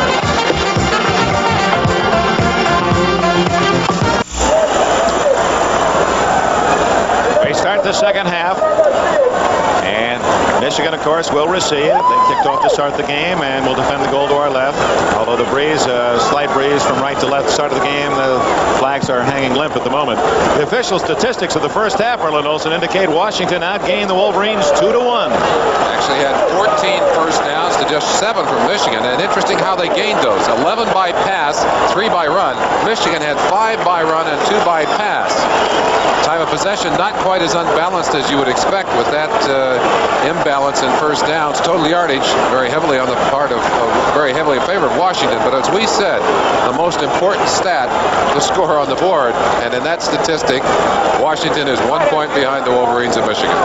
Leading individual players, Merlin. Butch Wolfolk, the leading rusher, 97 yards for Michigan. Kyle Stevens, 51 for Washington. Passing, Wangler was only 2 of 6 for 26 yards. Fleck for Don James Huskies, there he is, 15 for 23, 189 yards, had 1 intercepted. One of the things you really have to be concerned about is not losing your emotional edge. And it's been a very emotional first half, especially for these Washington Huskies. They'll be kicking the ball off from the hash mark. Important that they get things started right in this second half. Washington's defense successfully kept the ball away from Anthony Carter. He ran the ball once for just a couple of yards. He, in the first half, did not catch a pass. And now he lines up in that stack with Stan Edwards. They try to disguise where Carter will be, hoping he will move to the side that the ball is being kicked. But Nelson's kicks were so long it didn't matter much anyway in the first half. Carter at the 1. Anthony Carter in the open field. Oh, as he hit at the 16-yard line. And bounces to his feet as he almost always does. He's amazing, 155 pounds. Led the nation in kickoff returns with that 29.4 average. Carter drives himself right into the corner of the end zone. That's a superb kick by Nelson. Watch Newsom, number 23. He hits him right in the air, puts that headgear on the football. That's one of the toughest 155-pounders you'll find anywhere.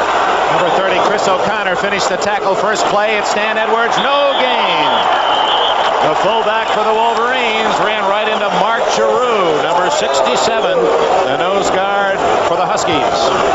Dick, I think the biggest surprise to me in this game was the way the Washington defense has played. And they have started the second half the way they played the first half. Check that offense. Reset it for you for Michigan. John Wangler is the quarterback. He has Butch Wolfolk and Stan Edwards behind him. Alan Mitchell and the All-American Anthony Carter, number 1 of the wide receivers. Tight end is Norm Betts. The line of Lilja, Powers and Becker at guard, Paris and Moransky at tackle. All Big Ten performers. Flags are down. Carter with the ball. And Bill Stapleton wraps him up at the 19-yard line. Stapleton, hiding behind all of those white jersey blockers, just kind of slipped through and made the tackle after a short gain. That was Carter's first reception, and a flag is down. Offside, Michigan. I don't think they'll take it. I think they'll take the down away from them. Not much made in the way of yardage. Offside. Offense. Refuse. By the way, Bill Love's microphone is a first in Rose Bowl history, as so many firsts have been established between the Rose Bowl and NBC. First time that an official has used a microphone during the course of play. Defensively for the Washington Huskies, Jenkins, Giroux, and Olsen up front. The linebackers, Gagliardi, Driscoll, McLean, and Stewart, with Horton and Stapleton at the corners, Gardner and Harvey at safety. Third down, 7. Wangler dumps it out to Wolfolk, and he has a first down at the Michigan 30.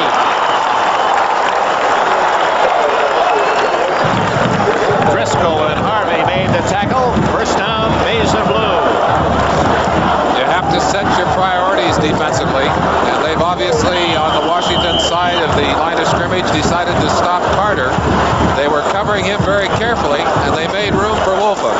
He took advantage of that, has the first down on the 30. And good blocking for Wangler. He had plenty of time to find Wolfhook. A toss to Wolfhook. And a vicious tackle at the 32-yard line. And Giroux with another crisp hit for Washington. Kurt Becker had Kenny Driscoll about 10 yards down the field, still blocking him as the whistle was blown, and Driscoll turned around and popped him one. The official said, hey, none of that. Butch Wolfhook now with 100 yards for the Wolverines. Second down, 8.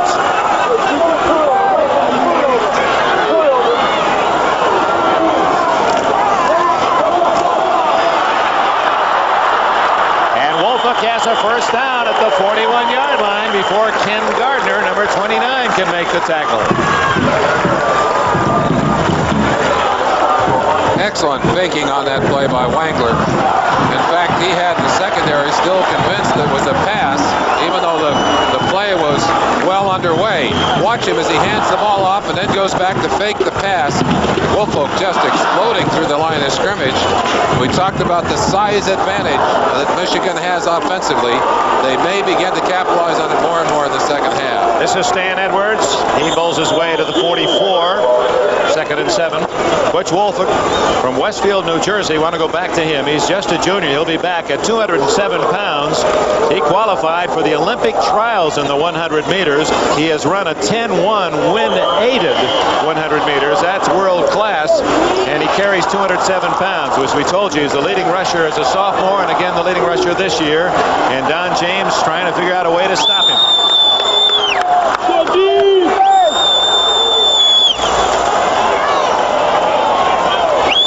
Carter is not in the game. They're using two tight ends, Christian and Betts. Jenkins did not get back onside. That's Wolfhook. And he's all the way to the Washington 42 before Driscoll can trip him up. It's a Michigan first down. A good lesson in that play, Dick. I think the whole defensive team saw the flags in the air. They kind of stopped. But the penalty will go against the defense. And obviously, Michigan will refuse it and take the big gain. You can't stop. You've got to play it out defensively. Bo Schembechler. The move right there by number 65. Fletcher did not get back in time. He'll be ticketed. Now watch, a lot of the defensive players just kind of stopping here. Not Butch Wolfhook. He's going full speed. Kenny Driscoll finally over there, number 40, to stop him, but it's a big gainer. He was the Big Ten outdoor 200-meter champion and second in the 100 meters. Michigan on the march, leading 7-6 early in the third quarter. Don't forget the Orange Bowl to follow. Florida State at Oklahoma. Wangler almost intercepted as Ken Driscoll, number 40, shot in front of the intended receiver, Stan Edwards.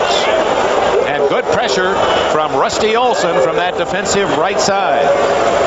I think that Wangler felt the pressure, had to get rid of that ball a little sooner than he wanted to. Both quarterbacks have had relatively good, in fact, excellent protection on this day. But I think Flick has certainly been the more capable passer, although Michigan, by nature and by offensive choice, has gone to the running game much more often than they have to the pass. Anthony Carter, number 1, is flanked right. And Alan Mitchell back into the game is split left.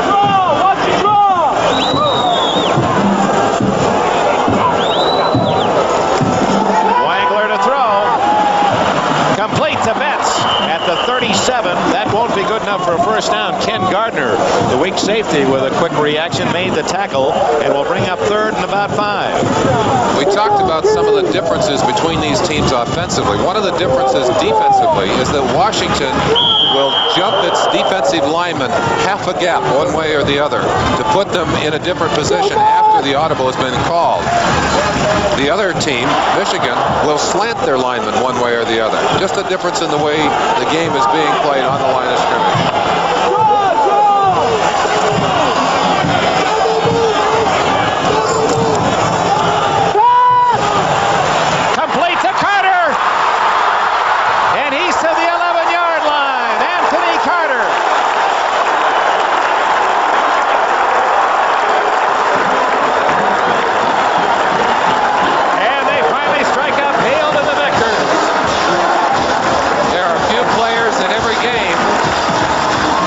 Get the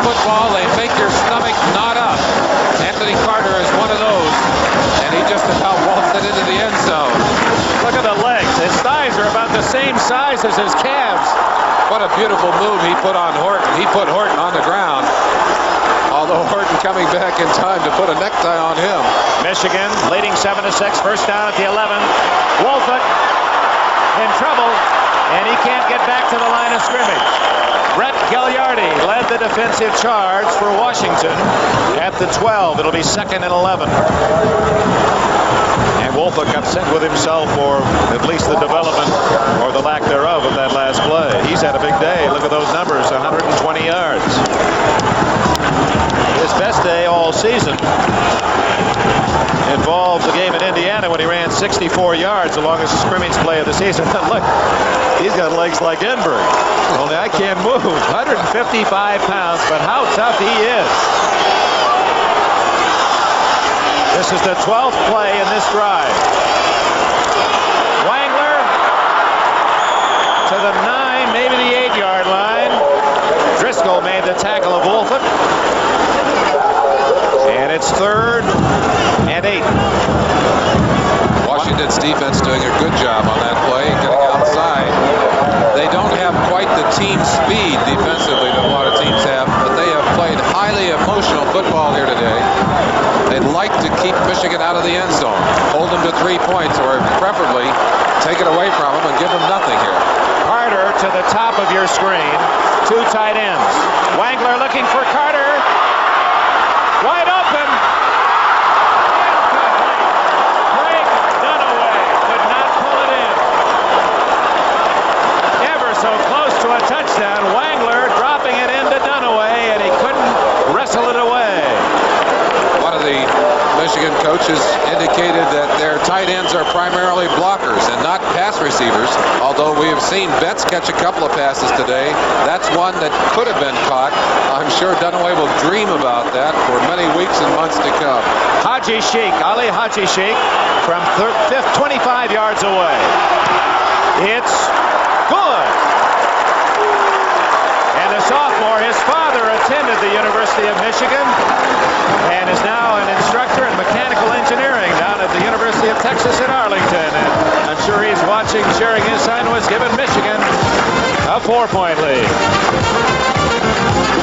8:48 left in the 3rd quarter. Michigan by 4. The value of a backup quarterback, Rich Hewlett here. Watch him take a bad snap and get it down in time. Kicker gets it up through. Good timing, good coordination. Boy, you don't want to blow one of those. And the pace of scoring picking up. The last 4 possessions all have resulted in scores, Dick. And that, Merlin, was a long drive with the opening kickoff of this second half from the Michigan 15 all the way to the Washington 8 before the field goal. That's Allen at the 10 and into traffic. Can't make it to the 20-yard line. He stopped at about the 18. Nice coverage for Michigan. 93, Mike Lemoran from Grafton, Wisconsin, down in a hurry to be a part of that tackle.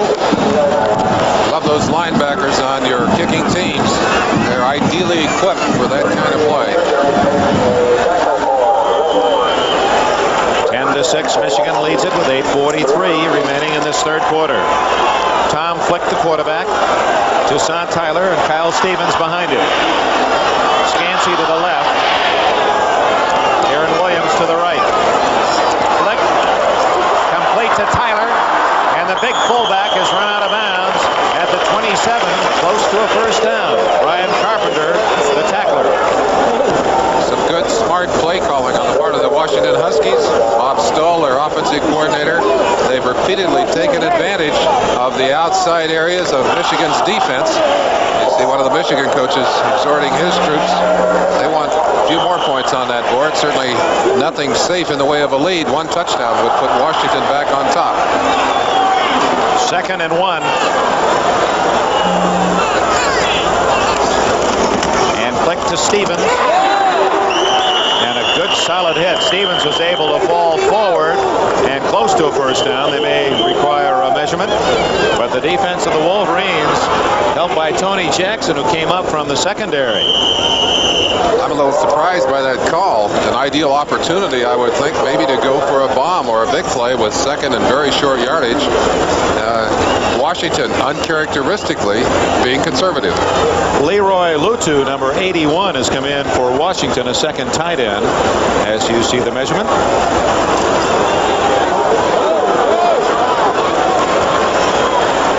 Just enough. We actually had 3 tight ends in there, Dick. Ron Wheeler, number 85. I guess they were going to go with all 3 of them if it were not, in fact, the first down. So they leave the game, and the 3 outside men come in. Scansey and Williams, along with Kyle Stevens. Back into the backfield. Don James looking through the setting sun for another victory in the Rose Bowl. And Bo Schembechler, it's incredible. The great coach of the Wolverines has never finished a year at Michigan with a victory. A tie with Ohio State, the best ending for him. Stevens acrobatically to the 31, a gain of 3. Goodyear blimp, what a picture that is. It was so delightful to watch it during the halftime show of the marching bands to see those formations. At the controls of that 192-foot blimp, Joel Chamberlain, veteran Goodyear pilot from Norwood, Massachusetts. Happy New Year, Joel. NBC's own George Simpson is on camera. Bill Betzner, video controls. Great job. What a picture.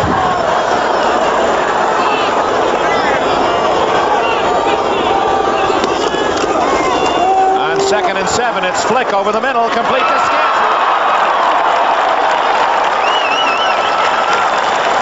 First down at the 50-yard line, 19 yards to Scansey. Scansey starting in motion and then darting quickly into the secondary, getting a running start on the defender that was trying to come with him. And Flick, as he has been all day, right on target. And his backs really picking up the Michigan blitzes, aren't they? Consistently picking off the linebackers. Scansey was the most valuable player in the Sun Bowl last year when Washington beat Texas. Down the middle to Williams. Williams should have caught the ball, and then it was almost deflected to Tony Jackson. Williams had caught a couple of passes earlier in the game. As we said, he's the favorite deep receiver of Tom Flick. Flick flicked that one right into his fingers. The ball bounced loose. That's certainly one of the easier balls to catch that we have seen all day. I'm sure Williams will dream about that one. Flick, there are his statistics today. He's had a good day, 1 interception. His team trails Michigan 10-6. Stevens, just no room to run, gets to the Michigan 49. Paul Gergash, along with number 53 Mel Owens on the tackle. It'll be 3rd down and 8 for the Huskies of Washington.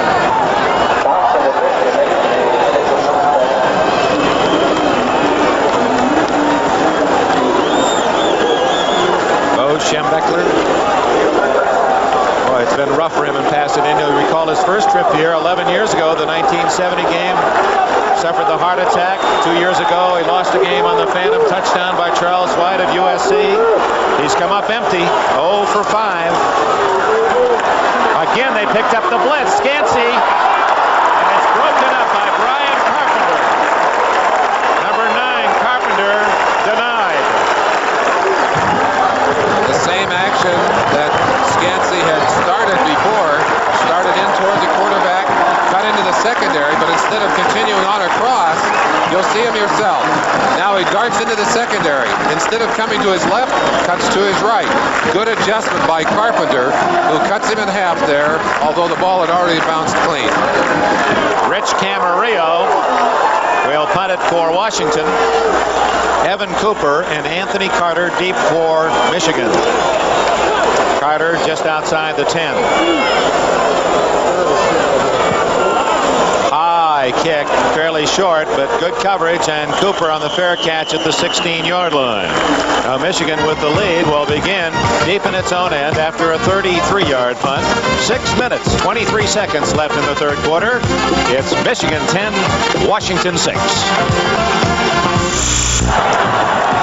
From Pasadena, we we pause briefly for station identification. This is the NBC television network.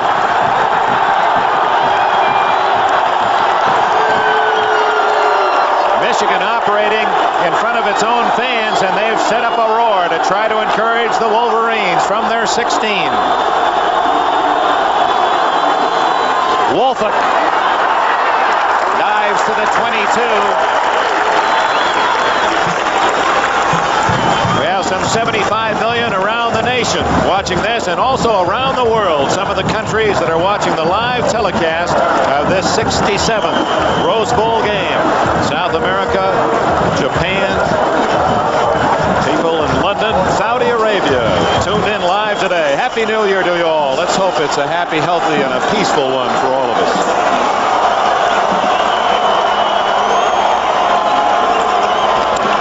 Edwards dumped at the 24.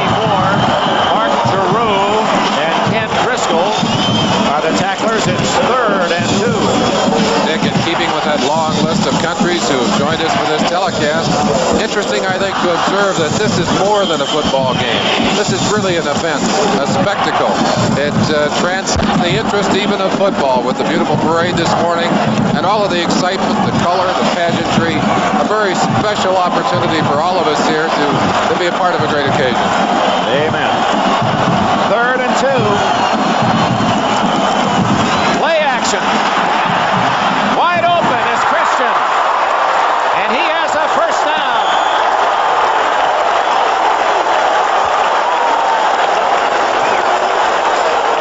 An uncharacteristic Michigan call. Well, they're gambling, and the gamble pays off. Wangler is on the throw. Not beautiful, not artistic at either end, but certainly effective.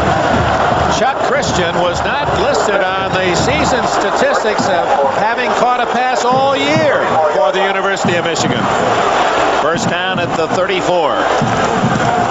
Edwards. Mark Giroux's play in the middle of that Washington defense has really been evident on anything involving Edwards up the middle. He's just been there to smother it. Giroux, the leading tackler on that defense for Washington. Unusual for a nose man to have that distinction. Michigan has beaten Washington 5 times to 1 loss, but that loss, of course, was 3 years ago here in the Rose Bowl.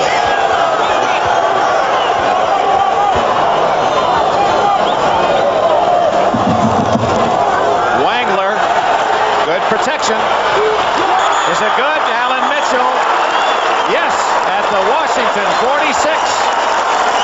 16 yards. We have doffed our hats to Tom Flick early in this game. Let's do the same to John Wangler. He zips this ball right on target, a little bit low, but his receiver digs it out for the catch. Like a right fielder diving, make that shoestring job. Alan Mitchell, first down. Wolford on the draw, and he's all the way to the 36-yard line, and another first down, and he may be hurt as Jerry McLean, the senior linebacker for Washington, with a solid hit, and Wolford looked as if he was grabbing at his leg.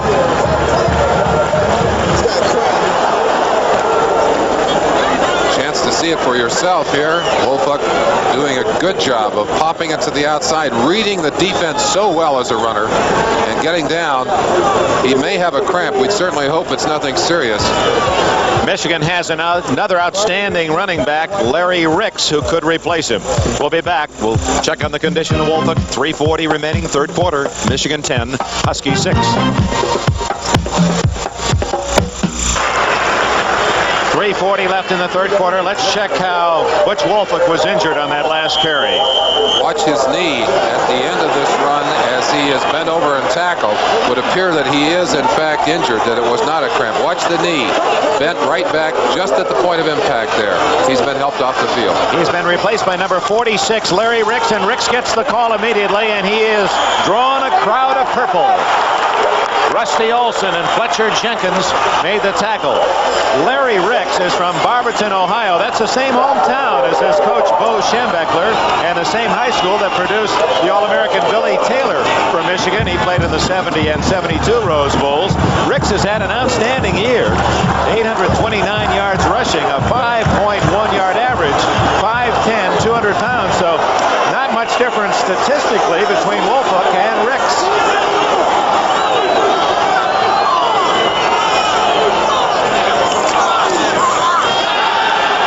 To Carter. First down at the 24. Steve Polk, number 49, and Anthony Carter exchanging pleasantries after the play. Beautiful slant pass, good route, and a little zip on that ball. I didn't know that Wangler had that kind of rifle in his arm. 14 yards to Carter, who has 3 catches all in this second half. Well, he's fearless. He runs that pattern inside right into the teeth of those defensive backs and linebackers. Ball at the 23. Carter acting like he wants to throw the ball. Out of bounds at the 14. Close to another first down. When you come around the outside, there's no substitute for speed. This man has it. Watch him dipping back, taking a little toss. They get an extra blocker on the play that way. Number 46, Ricks, out in front, but most of it is just made on the pure speed of number 1, Anthony Carter. Butch Wolfhook, as they work on that right knee. This 40 yards. The mascot of the University of Washington, and he's hoping in that spirit that he can get those defensive players to stop Michigan. It's 10-6 Wolverines, and they're on the march again. Wangler wants to throw, going to run. Out of bounds at the 9-yard line. Mark Giroux, Ken Gardner, Jerry McLean all in on the tackle. We talked about a knee operation that took some of the speed from this fine young quarterback, but you didn't remove any of the heart. Watch him go for the extra yardage here. He'll pay a price for it, but he'll pay it gladly. Second team academic All-American Wangler worked out 4 to 5 hours every day after the surgery last year. The doctor said, frankly, son, you won't play football again. He would not believe him. He got himself ready, and here he is, the quarterback in the Rose Bowl. Ricks feeling his way to the 7-yard line, where it'll be 2nd and goal. Gagliardi with a tackle for Washington. Physical superiority, the size and strength of that Michigan offensive line beginning to assert itself as we thought it might in the late going here. Here comes Carter. One of the things that happens, Dick, when you start to get tired, you lose some of that enthusiasm and some of that strength that keeps pumping from the adrenaline, and pure strength and size begin to take their toll. This is the second long march by Michigan in the 3rd quarter. The other to a field goal. This one, touchdown!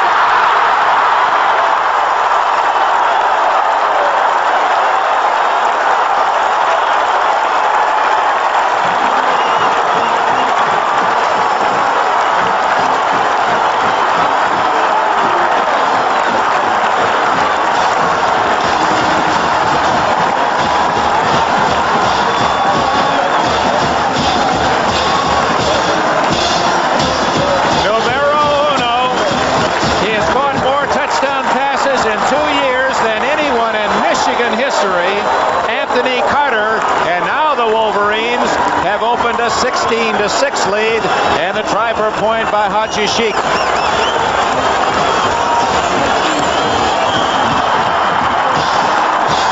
It's good.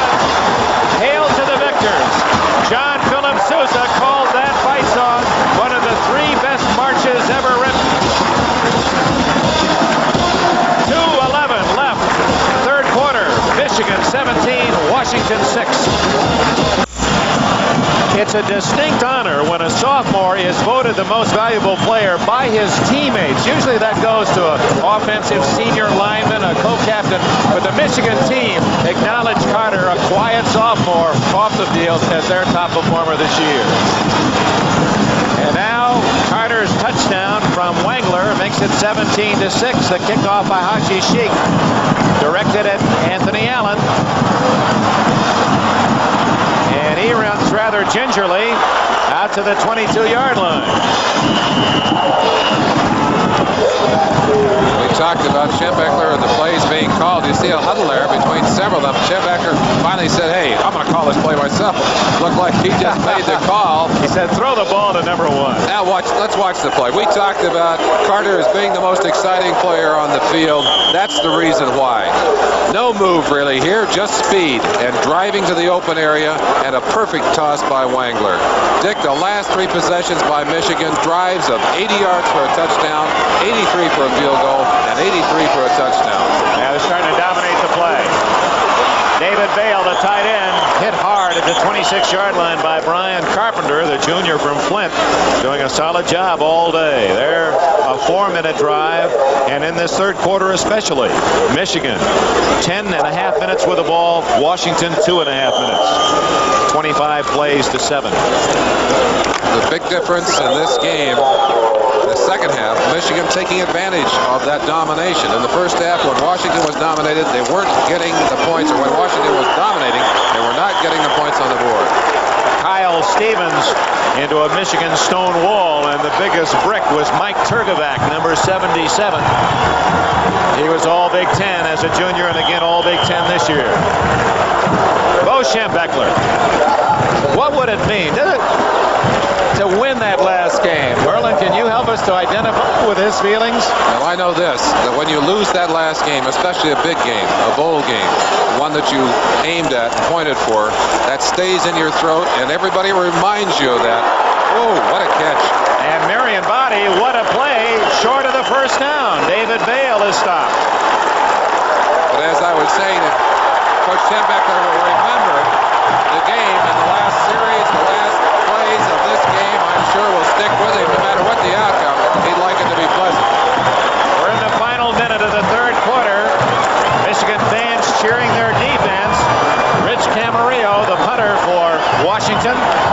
And back is Anthony Carter at the Michigan 30. With him is Evan Cooper.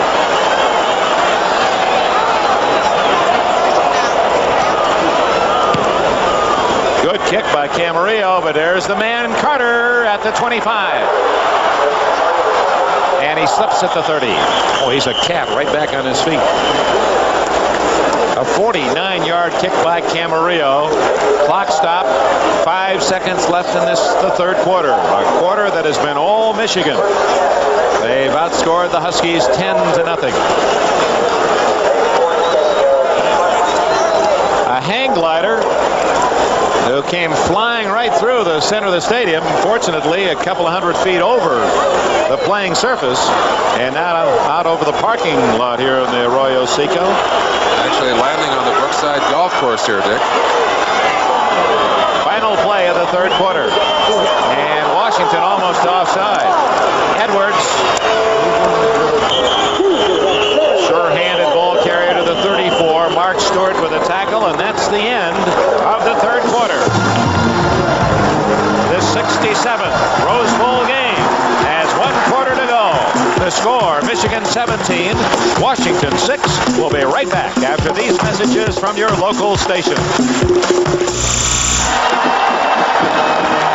A large gem, Pasadena, California, the Rose Bowl. Another spectacular picture postcard scene from the Columbia as she circles the 1981 Rose Bowl here in Pasadena, California.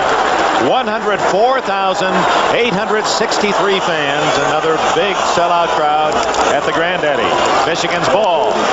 And it is Edwards again to the 38-yard line. Rusty Olson with a tackle. It'll be third and a short 3. Well, imagine right about now, Merlin, Don Crickey, John Brody, Bob Trumpy are watching the players on the field down at the Orange Bowl in Miami, where second-ranked Seminoles meet the 4th-rated Oklahoma Sooners. There's another game with more than just football, pageantry of that event. Having had a chance to do that game a few times, I certainly would agree with you there. Stay tuned. The Orange Bowl to follow here on NBC. Wangler tipped and almost intercepted. McLean, 47, got his hand on the ball, and that'll force Michigan into a punting situation. Anthony Carter was the intended receiver. Bo Schembeckler, his team leads 17-6.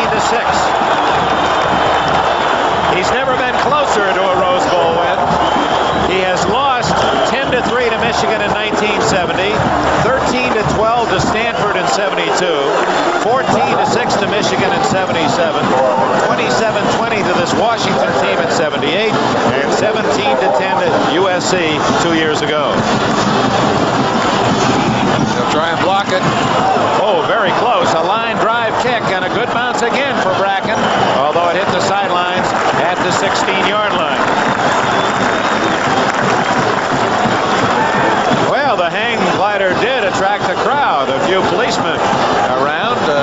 There was a rumor that that gentleman was going to try to fly right into the Rose Bowl and land on the field. And they were waiting for it.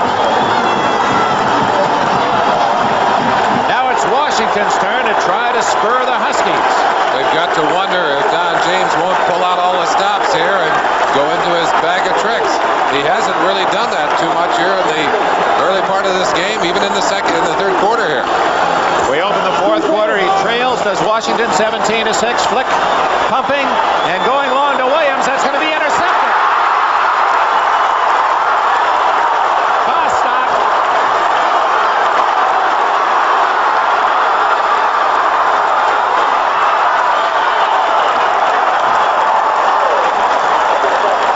Keith Bostock all the way to the 14-yard line, but a flag is down.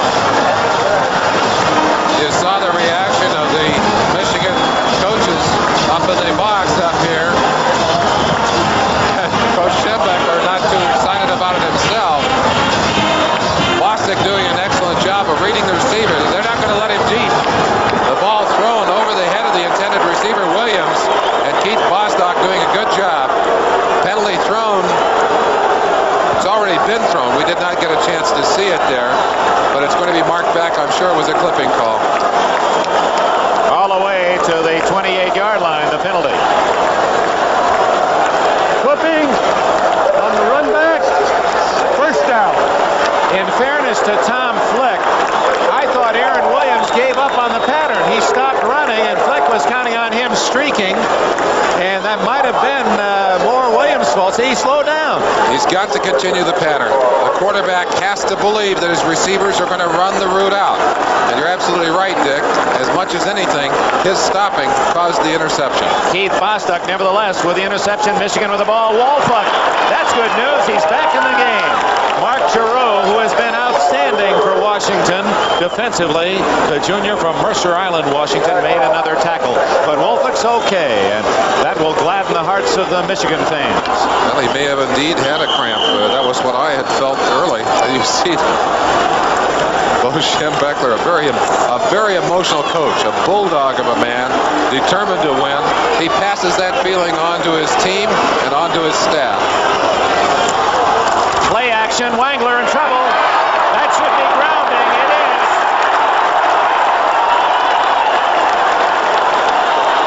Now the Washington fans cheer. Gagliardi made the play, intentionally grounding against Wangler. That will be marked off from the spot of the grounding, too. That's a costly penalty. So Michigan in a reverse action after the interception by Bostock. Deliberately grounding the ball. Loss of down. Not only penalty from the spot of the foul, but loss of down. Wangler, obviously given a chance again, would not throw that late pass. Didn't have a chance. Now it's at the 10-yard line. Third down and about 27-28. Up the middle, Wolfluck breaking tackle.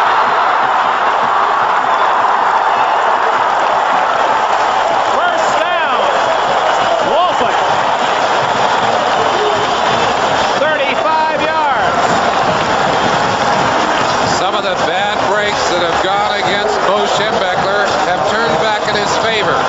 What appeared to be a play just to kind of grind up some clock here turns into a tremendous gainer. Big run by Butch Wolford.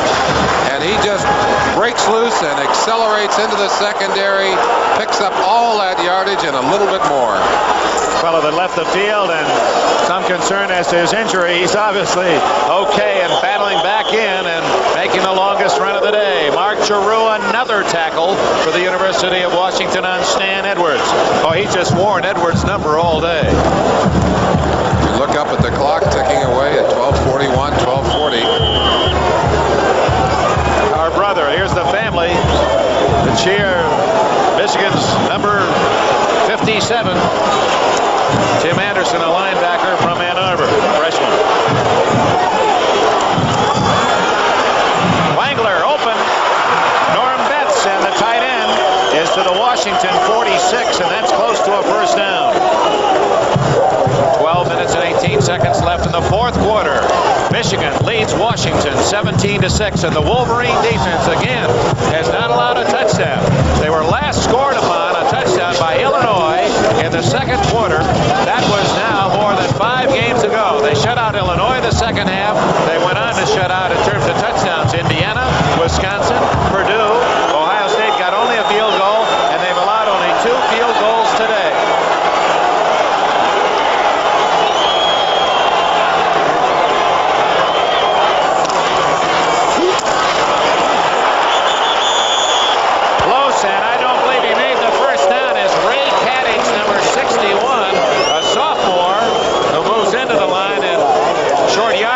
As a 4-man defensive front, and he stopped Rick's cold. It's impressive to me that this Washington bunch has not quit at all yet. Rusty Olson, number 64, 67 Giroux, 61 Kadich, all aggressively into the backfield, making that play. Michigan has to kick it away. Loss of a yard on 4th and 2. Bracken to punt.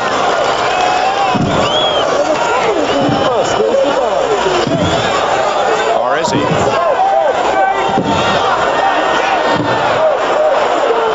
Well, they're trying to draw him off sides. Look at that, 68. They're going to draw the penalty for too much time finally. Well, but with a lead of 17-6, they chewed up some extra time, and with Bracken's foot, he doesn't mind the 5 yards. What they did, Dick, they normally go from a 2-point position on the punt, and they drop down to a 3-point stance, hoping to draw the Washington Huskies offside. It did not work, and I guess they just figured to take the time and take their penalty. A good kicker really can kick almost as effectively 5 yards back from this position on the field. He can just kick it loose and kick it for the end zone. This is the 35th game, as we mentioned, between the Pac-10 and Big Ten, and after the Big Ten just ran off to a huge early lead in the series, the decade of the 70s belonged to the Pac-10. Only one Big Ten team won, Ohio State in the 70s. So you can imagine that Midwest really rooting for Michigan today. The overall series 18-16, and Bracken hits a beauty. Horton at the 7. He's being covered well. And stopped at the 11, and a flag is down. Beautiful 45-yard kick from the freshman from Thermopolis, Wyoming, Don Bracken. His 42-yard average, of Michigan's season record this year.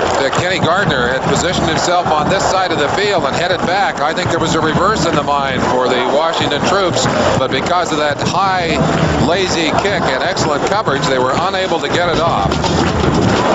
While Michigan's band leads a celebration, and it's really good cause, with Wolverines dominating play in the second half, let's not lose sight of the fact that that clock shows 11 minutes and 7 seconds remaining, and Tom Flick showed us in the first half he can move the team quickly. He's going to have to start deep in his own end. A penalty has taken that ball back to about the 3-yard line.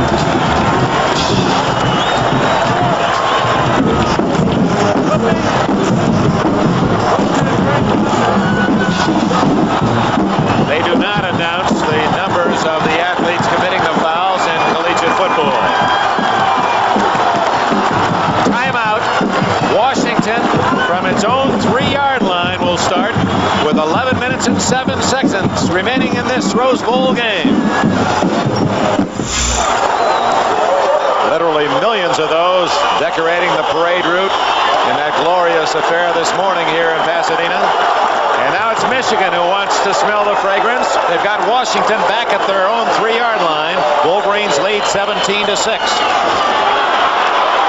And they surround the ball at the 4-yard line. Kyle Stevens, very little room to run.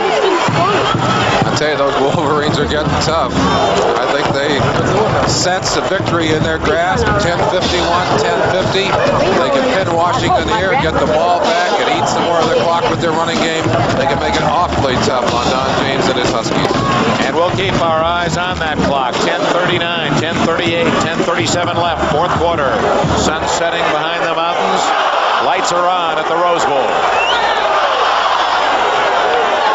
One of the tight ends in motion. It's Tyler. Tyler to the 22-yard line and a first down. Toussaint Tyler. 19-yard gallop. Let's see if Flick takes to the air. Jackson and Bodie made the tackle in the Michigan defense. Well, they needed a little room to operate. They now have that. Extra defensive back heading into the secondary for the Wolverines. They're expecting the pass here.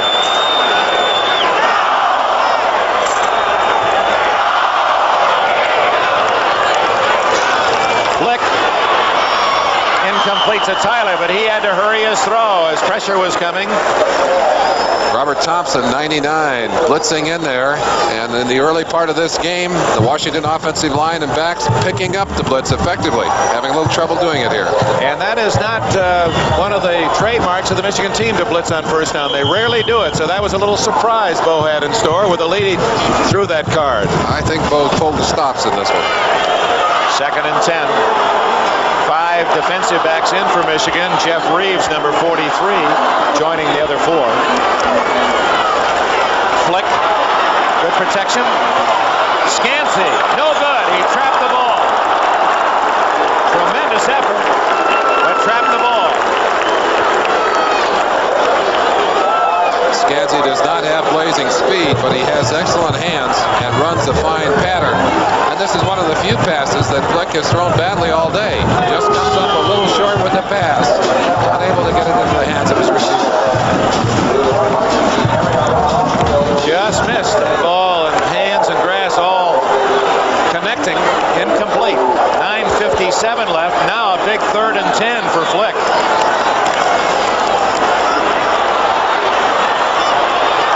Almost intercepted. Broken up by Paul Gergish, the sophomore from Lakewood, Ohio.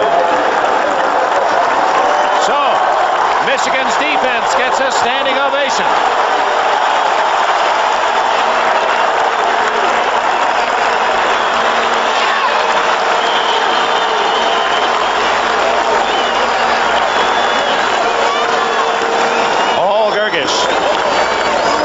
Strongest Wolverine at 6'1" and 205. He can bench press more than twice his weight.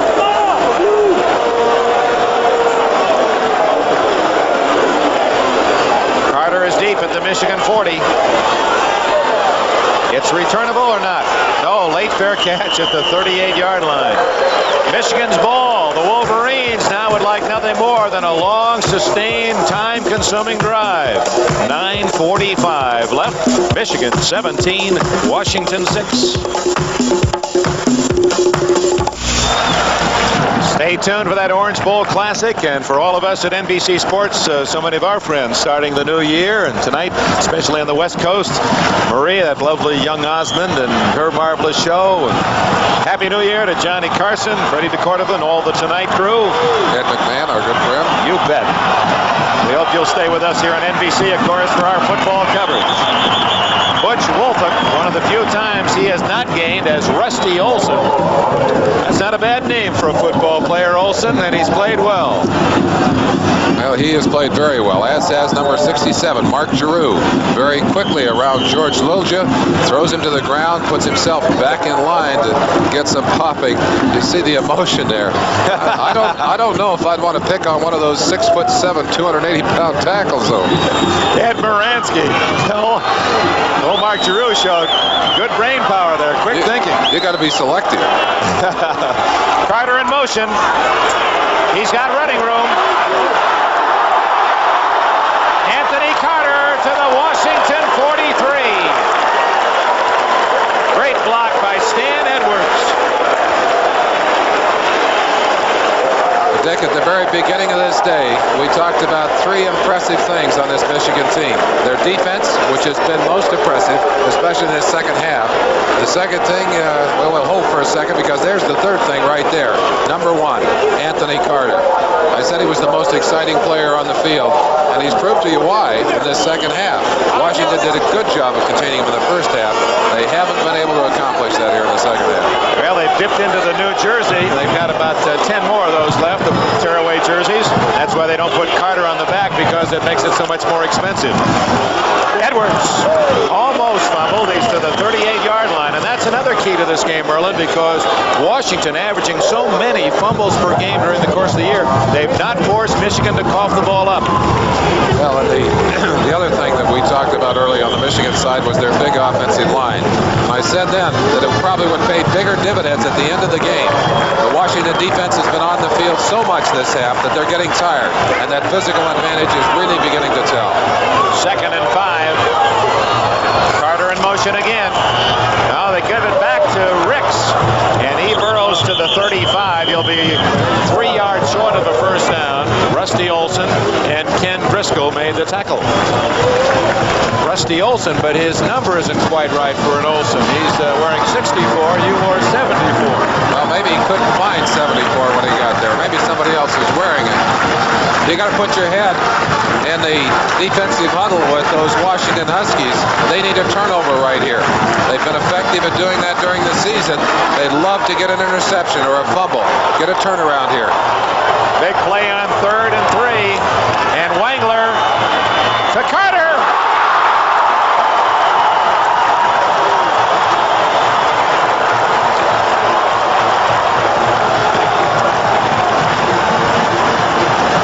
Anthony Carter literally shut out in the first half. He has owned the second half. Well, there's a great saying, class will tell. And the class of this man, Anthony Carter, has certainly emerged here in the second half. He goes up to catch the ball, takes a real shot right there from Ray Horton. And he's not going to give it back to anybody. And a fine pass from John Wangler. Wangler doing a superb job of throwing here in the second half. Boy, great run of replays. Larry Cirillo, our producer. Eric Coyle, the director. Butch Wolfen to the 15-yard line. Our executive producer, Don Ohlmeyer. Well, we're pleased to have had the opportunity to call another Rose Bowl classic. Anthony Carter, Merlin, second half after being shut out in the first half. 5 catches, 68 yards, a touchdown, plus a couple of long runs. And what he did, even though he didn't catch the ball in the first half, who knows how many men he tied up covering him, so that left other people open. Well, that's been the pattern in many games for Michigan this year. He's been as much a decoy, an effective decoy, as he has been performing. First down at the Washington 16. Wolfick to the 10, and that power of the Michigan line just shoving Washington back. 6:30 left, and Don James running out of time. He can ill afford for Michigan to score a touchdown here. A field goal would make it 20-6 and keep Washington within 2 touchdowns, but a touchdown would make it almost impossible. Just watching that Michigan offensive line, I can tell you this, they didn't earn all those Big Ten honors just by being big. They're playing excellent football. Ball at the 9-yard line. It's 3rd and 2. Very important play again.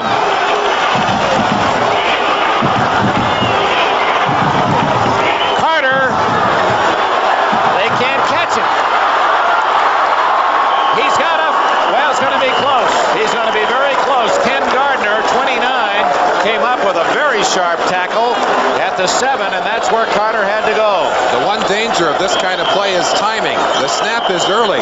The ball is actually thrown back to Carter. He actually has to go 2 or 3 yards to catch up to the point that the snap should have been made. He's late getting there, but his speed still allows him to get very close to the first down. It is not a first down by inches. What do you do? You take a timeout. Bo is signaling on the sideline. Timeout. Bo Schembechler, a product of that fine football. There's his assistant coaches. Barberton, Ohio is Bo's hometown. Interestingly, Don James grew up in Massillon. They're the same age, 48. They're only 25 miles apart. They can't quite figure out whether or not they ever played against each other in high school. They both coached, of course, in the Mid-American Conference. Kent State for Don James, Miami of Ohio for Bo Schembechler, and now they meet again in the Rose Bowl for the second time. Their paths have crossed so many times. In fact, James was once an assistant coach at Michigan. Timeout, 5:38 left. It was my pleasure to cover that World Figure Skating, Professional Figure Skating Championship that will appear on 7 weekends here on NBC, and don't miss it. If you love beauty and elegance, ballet and acrobatics, that's for you. They're going to go for it on 4th down and inches. Edwards, he's got it. First down and goal for Michigan. And not only the fans, but now the Michigan players begin to smell victory. You saw the effectiveness again of the decoy capabilities of Anthony Carter. He started across, and Michigan's defense had to see him coming. They didn't even fake to him. They just handed it up inside. But I'm sure his movement across the field had an impact on that defense. Michigan on another long drive as time runs out. Edwards carrying Washington tacklers with him to the 3-yard line. Fletcher Jenkins and Ray Kadich. It's 2nd and goal. The Huskies, you'll recall at halftime, had a 2-to-1 edge in offense. Michigan not only has caught them, but surpassed that total. At the half, Washington had 269 yards. Michigan only 133. So it has been a dominant Wolverine offense in the second half. They've out first down Washington 13-3 as an indicator. Injured Jerry McLean is down for Washington. Fortunately, it's been a game free of most injuries. Dick, we ought to pass a couple of bouquets along to a couple of Bo's coaches, Gary Moeller, offensive coordinator, and Bill McCartney, the defensive coordinator.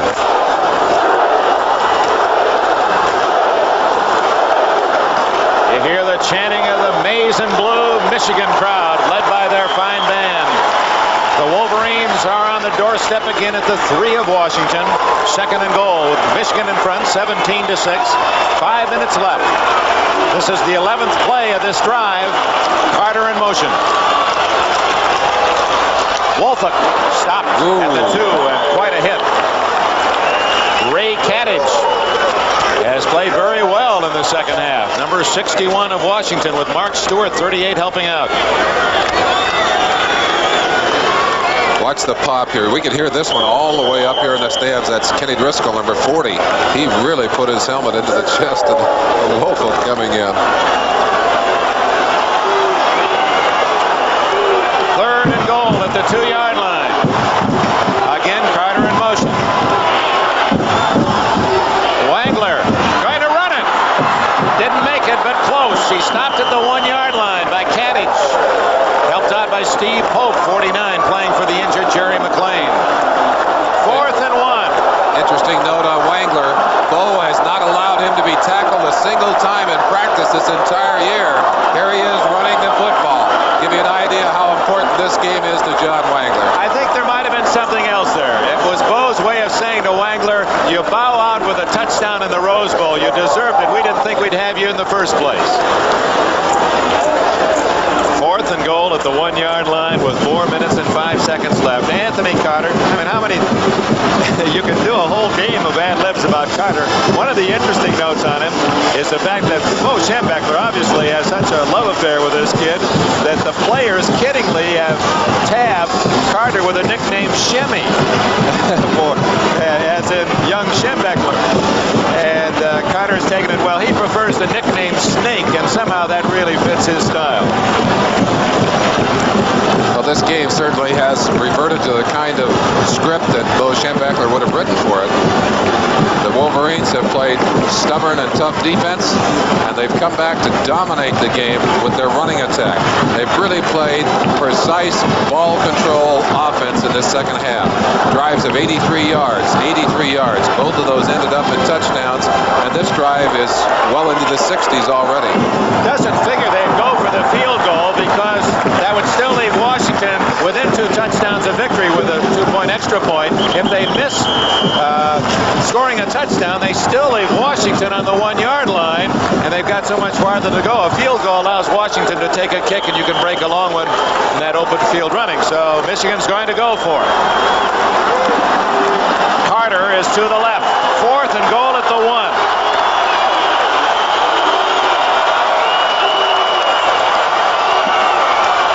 Offside, but Wangler really did move back and drew the team offside. Let's see against whom the penalty is called. Wangler gave a little more than sound. He pulled back, but they're calling it on Washington. A very emotional response from Anthony Carter, and I'm sure they were counting on the fact that the Washington Huskies were going to be dug in, that they were going to be trembling. Very often it's difficult to control that surge. It appeared that Wangler really pulled backward off center without the snap arriving, and that helped the Huskies offside. It's about a 2-inch penalty. 4th and goal again.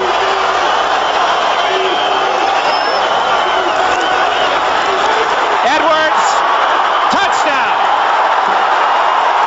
And that should seal it up. Stan Edwards.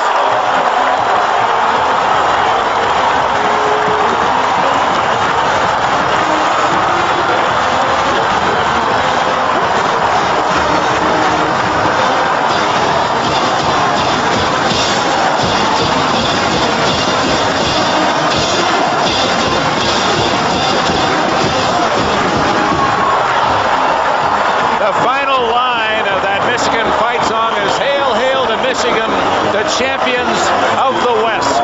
And finally, for Bo Schembechler in the West, he's found that victory. Well, not only for Bo, but all of his players have suffered through it with him, and they've been asked the question, what is wrong with Michigan? Why can't you win the big ones in the final games, in the Rose Bowl and the Orange Bowl? They won't have to answer that question this year, Dick. Haji Sheikh hooks it wide, no good, but it matters not with 4:02 left. Michigan has a 23-6 lead, and Don James needs not one, but a basket full of miracles to come back in so short a time.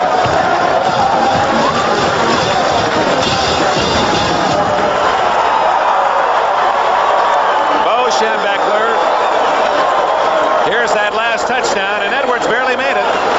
It was a very close surge there. Tremendous defensive play by Washington. And I guess he was just suspended there over the goal line. 38, Mark Stewart. Mark's had an outstanding day for the defense. I'm sure it's got to be a painful and frustrating day for them. You talk about losing is never happy.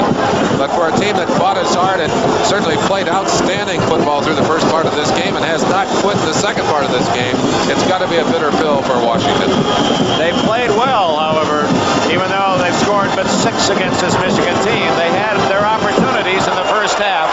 Aaron Williams will take the touchback. Just a review for those of you who joined us late. Washington 3 times in the first half marched inside the Michigan 20-yard line with a first down, only to score 1 field goal. And that well could be the difference. And I'm sure the fans in the great Northwest could bemoan their fate. They'd say, hey, early in the game on 4th and 1, one official signaled touchdown, and it wasn't ruled a touchdown. The other official said he was stopped short. The same play just occurred at the other end, and Edwards just made it in. There's a 14-point swing there, and of course the debate will go on through the winter. First down at the 20 with 4:02 left. Tom Fleck. Complete. Anthony Allen out to the 43-yard line. Michigan, of course, playing a safe, loose pass defense. While you've seen the happiness on the Michigan sidelines, for the Huskies, they know a long day is about to come to an end. Well, it's not over yet. They've still got a chance to maybe put another touchdown, maybe even 2 if they can get an onside kick. Flick has really been an effective passer today, although his passing has been limited, his opportunities have been limited by the Michigan defense here in the second half. Kyle Stevens in motion. Good protection.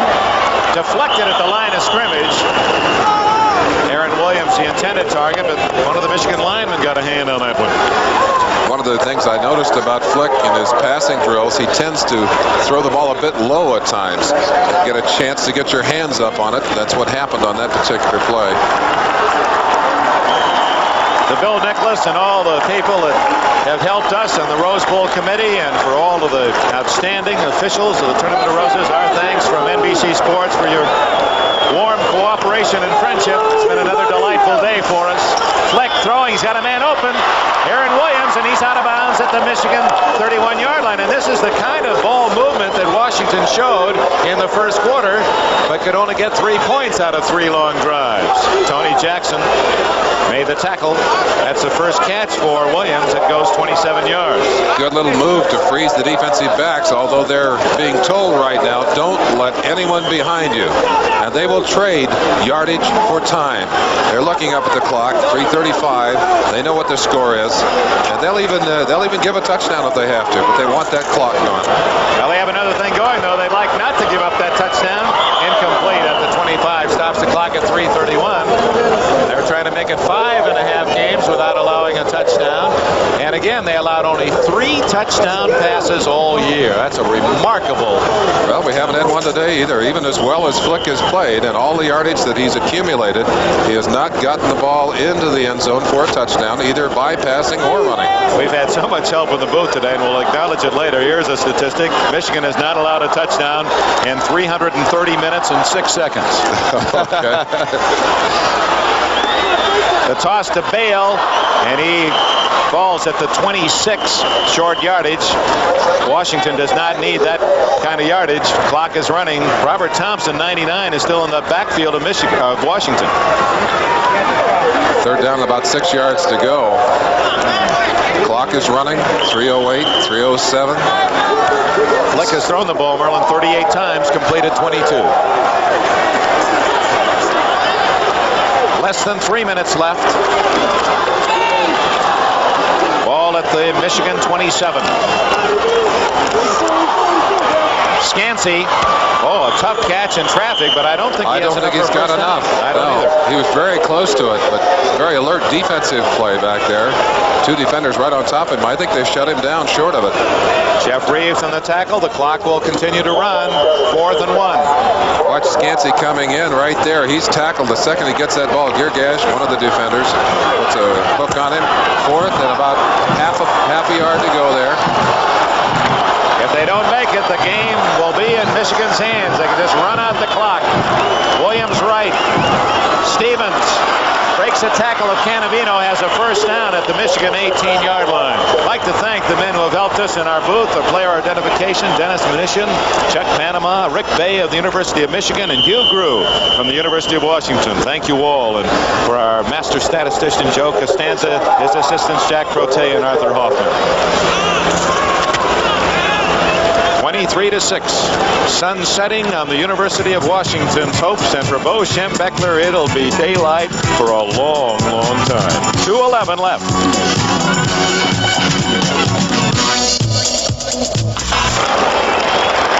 Dick Enberg with Merlin Olsen at the famed Rose Bowl in Pasadena. Kyle Stevens, who carried for the first down, helped off the field, a senior from San Jose, California, playing in his final collegiate game for the University of Washington. And the Wolverines and the Huskies. Expressions tell it all. That will force Tucson Tyler to tailback, Nick. First down at the Michigan 17. Flick looking into the end zone. Lost the ball. Robert Thompson took it right out of his pocket. The ball, though, is whistled dead. Thompson goes into the end zone. It'll come back to the 31-yard line at the point where the fumble occurred. You cannot run with a fumble in college football. They wait a little bit of time, gets to the pros, maybe he can do that, pick it up and take off. 70 yards for the exercise. Matt, he'll tell his grandchildren all about that run. We talked about his speed earlier. It's certainly apparent on that play. Not only the speed he used getting to the end zone, but the kind of speed he used to get in and shake that football loose. But it is a fumble and not a pass incomplete, and Michigan has the ball, and now they can more openly celebrate with 2 minutes exactly left. They have the ball in a 23-6 lead.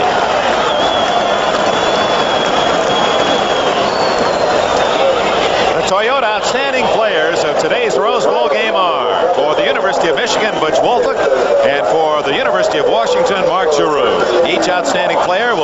special Toyota trophy in honor of his achievements in today's game. In addition, Toyota donates $1,000 to the General Scholarship Fund of both the University of Washington and the University of Michigan for participation in today's game. Congratulations, Butch Wolfhook, Mark Giroux, and Wolfhook has also officially been named the player of this game. He'll go down in the record books as the MVP of the 1981 Rose Bowl. Gained 182 yards. That's his counterpart, Stan Edwards. You know, of all of the introductions before the game today, and some of the folks missed them, weren't you impressed by Stanley Edwards? He basically said, if we could paraphrase, I want to thank everyone in my home city of Detroit to help me get as far along in life as I have. And he said, you're beautiful. He said it so well and in such rich sensitivity that you had to admire the quality of the man to thank back. It's Edwards again, running out the clock. 1:23 left. And Washington exercises a timeout, or is that for the first down? It's for the first down. Edwards in his final game at the University of Michigan. He was the starter, as we said, as a freshman when Washington defeated this Michigan team. He gained 74 yards that day. A lot of good football during this day, Dick. An awful lot of good football. And more to come. More than the score would indicate. It was an entertaining game. Two outstanding teams and both obviously well coached. We're down to the 1-minute mark. Timeout has been called by the University of Michigan. 58 seconds left. 23-6, Michigan leads Washington here in the Rose Bowl. They're getting ready in the Orange Bowl. For a report, let's go to Don Criqui in Miami.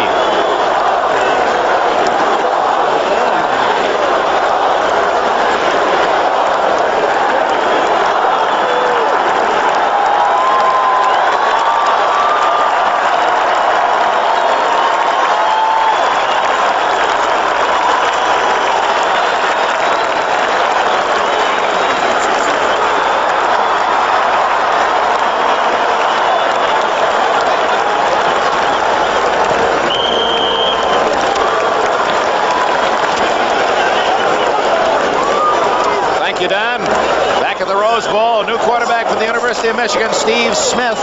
He gives to Larry Ricks, and Ricks powers to the Washington 45. Clock stopped for another Michigan first down. The executive producer of the 1981 Rose Bowl has been Don Ohlmeyer. The coordinating producer, Ted Nathanson. The telecast of this Rose Bowl has been produced by Larry Zerillo, directed by Harry Coyle, technical director Ray Figelski, associate producer Peter Rolfe, associate director Jim Marcioni, production manager Bob Gould, unit manager Angelica Marcus, and the production associate Rick Stern. Thank you all as Larry Ricks goes to the 40-yard line. 42, 41, 40 seconds. And the rest of the NBC Sports crew that have brought you this Rose Bowl game. Bo Schembechler allowing some of his reserves to finish out the game and hoping they'll have another opportunity. They come back to Pasadena. That's Kerry Smith, a freshman from Grand Rapids, Michigan. And that well could be the final play of this game. 10, 8 as the crowd picks up the count.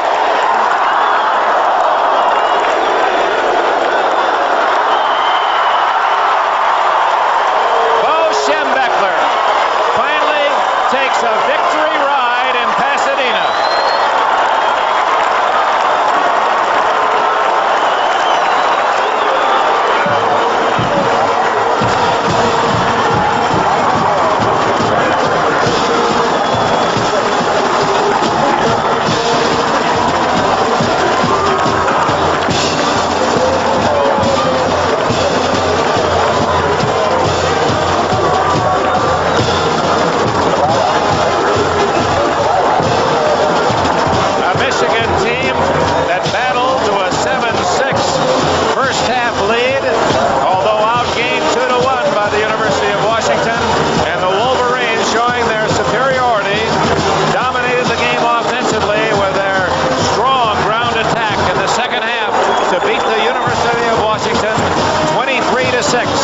And for the first time in 12 years in Michigan,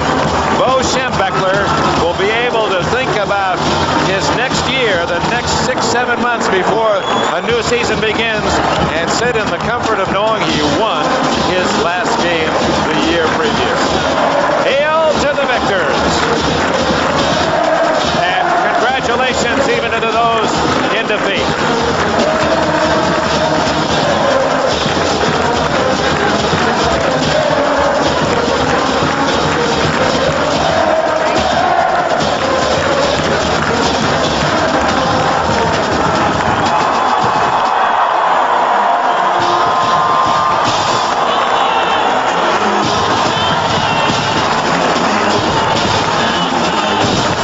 The beauty of this game, you talk to the players and the coaches beforehand, and to the man they say, this is the realization of a long-standing dream from the time that these players are kids. They watch the Rose Bowl and they say, someday maybe I can play in this big game. And now they've accomplished that. Some are winners and some are losers on the scoreboard, but the dream has been fulfilled. But for this man, he didn't want to wait another turn. There was no jinx. He said we just happened to lose 5 games between 1 and 7 points. And you just had a feeling from Jim Beckler, the way his attitude changed. It was a different man that came to Pasadena, that he was going to come here differently, and he was going to go home with a different feeling.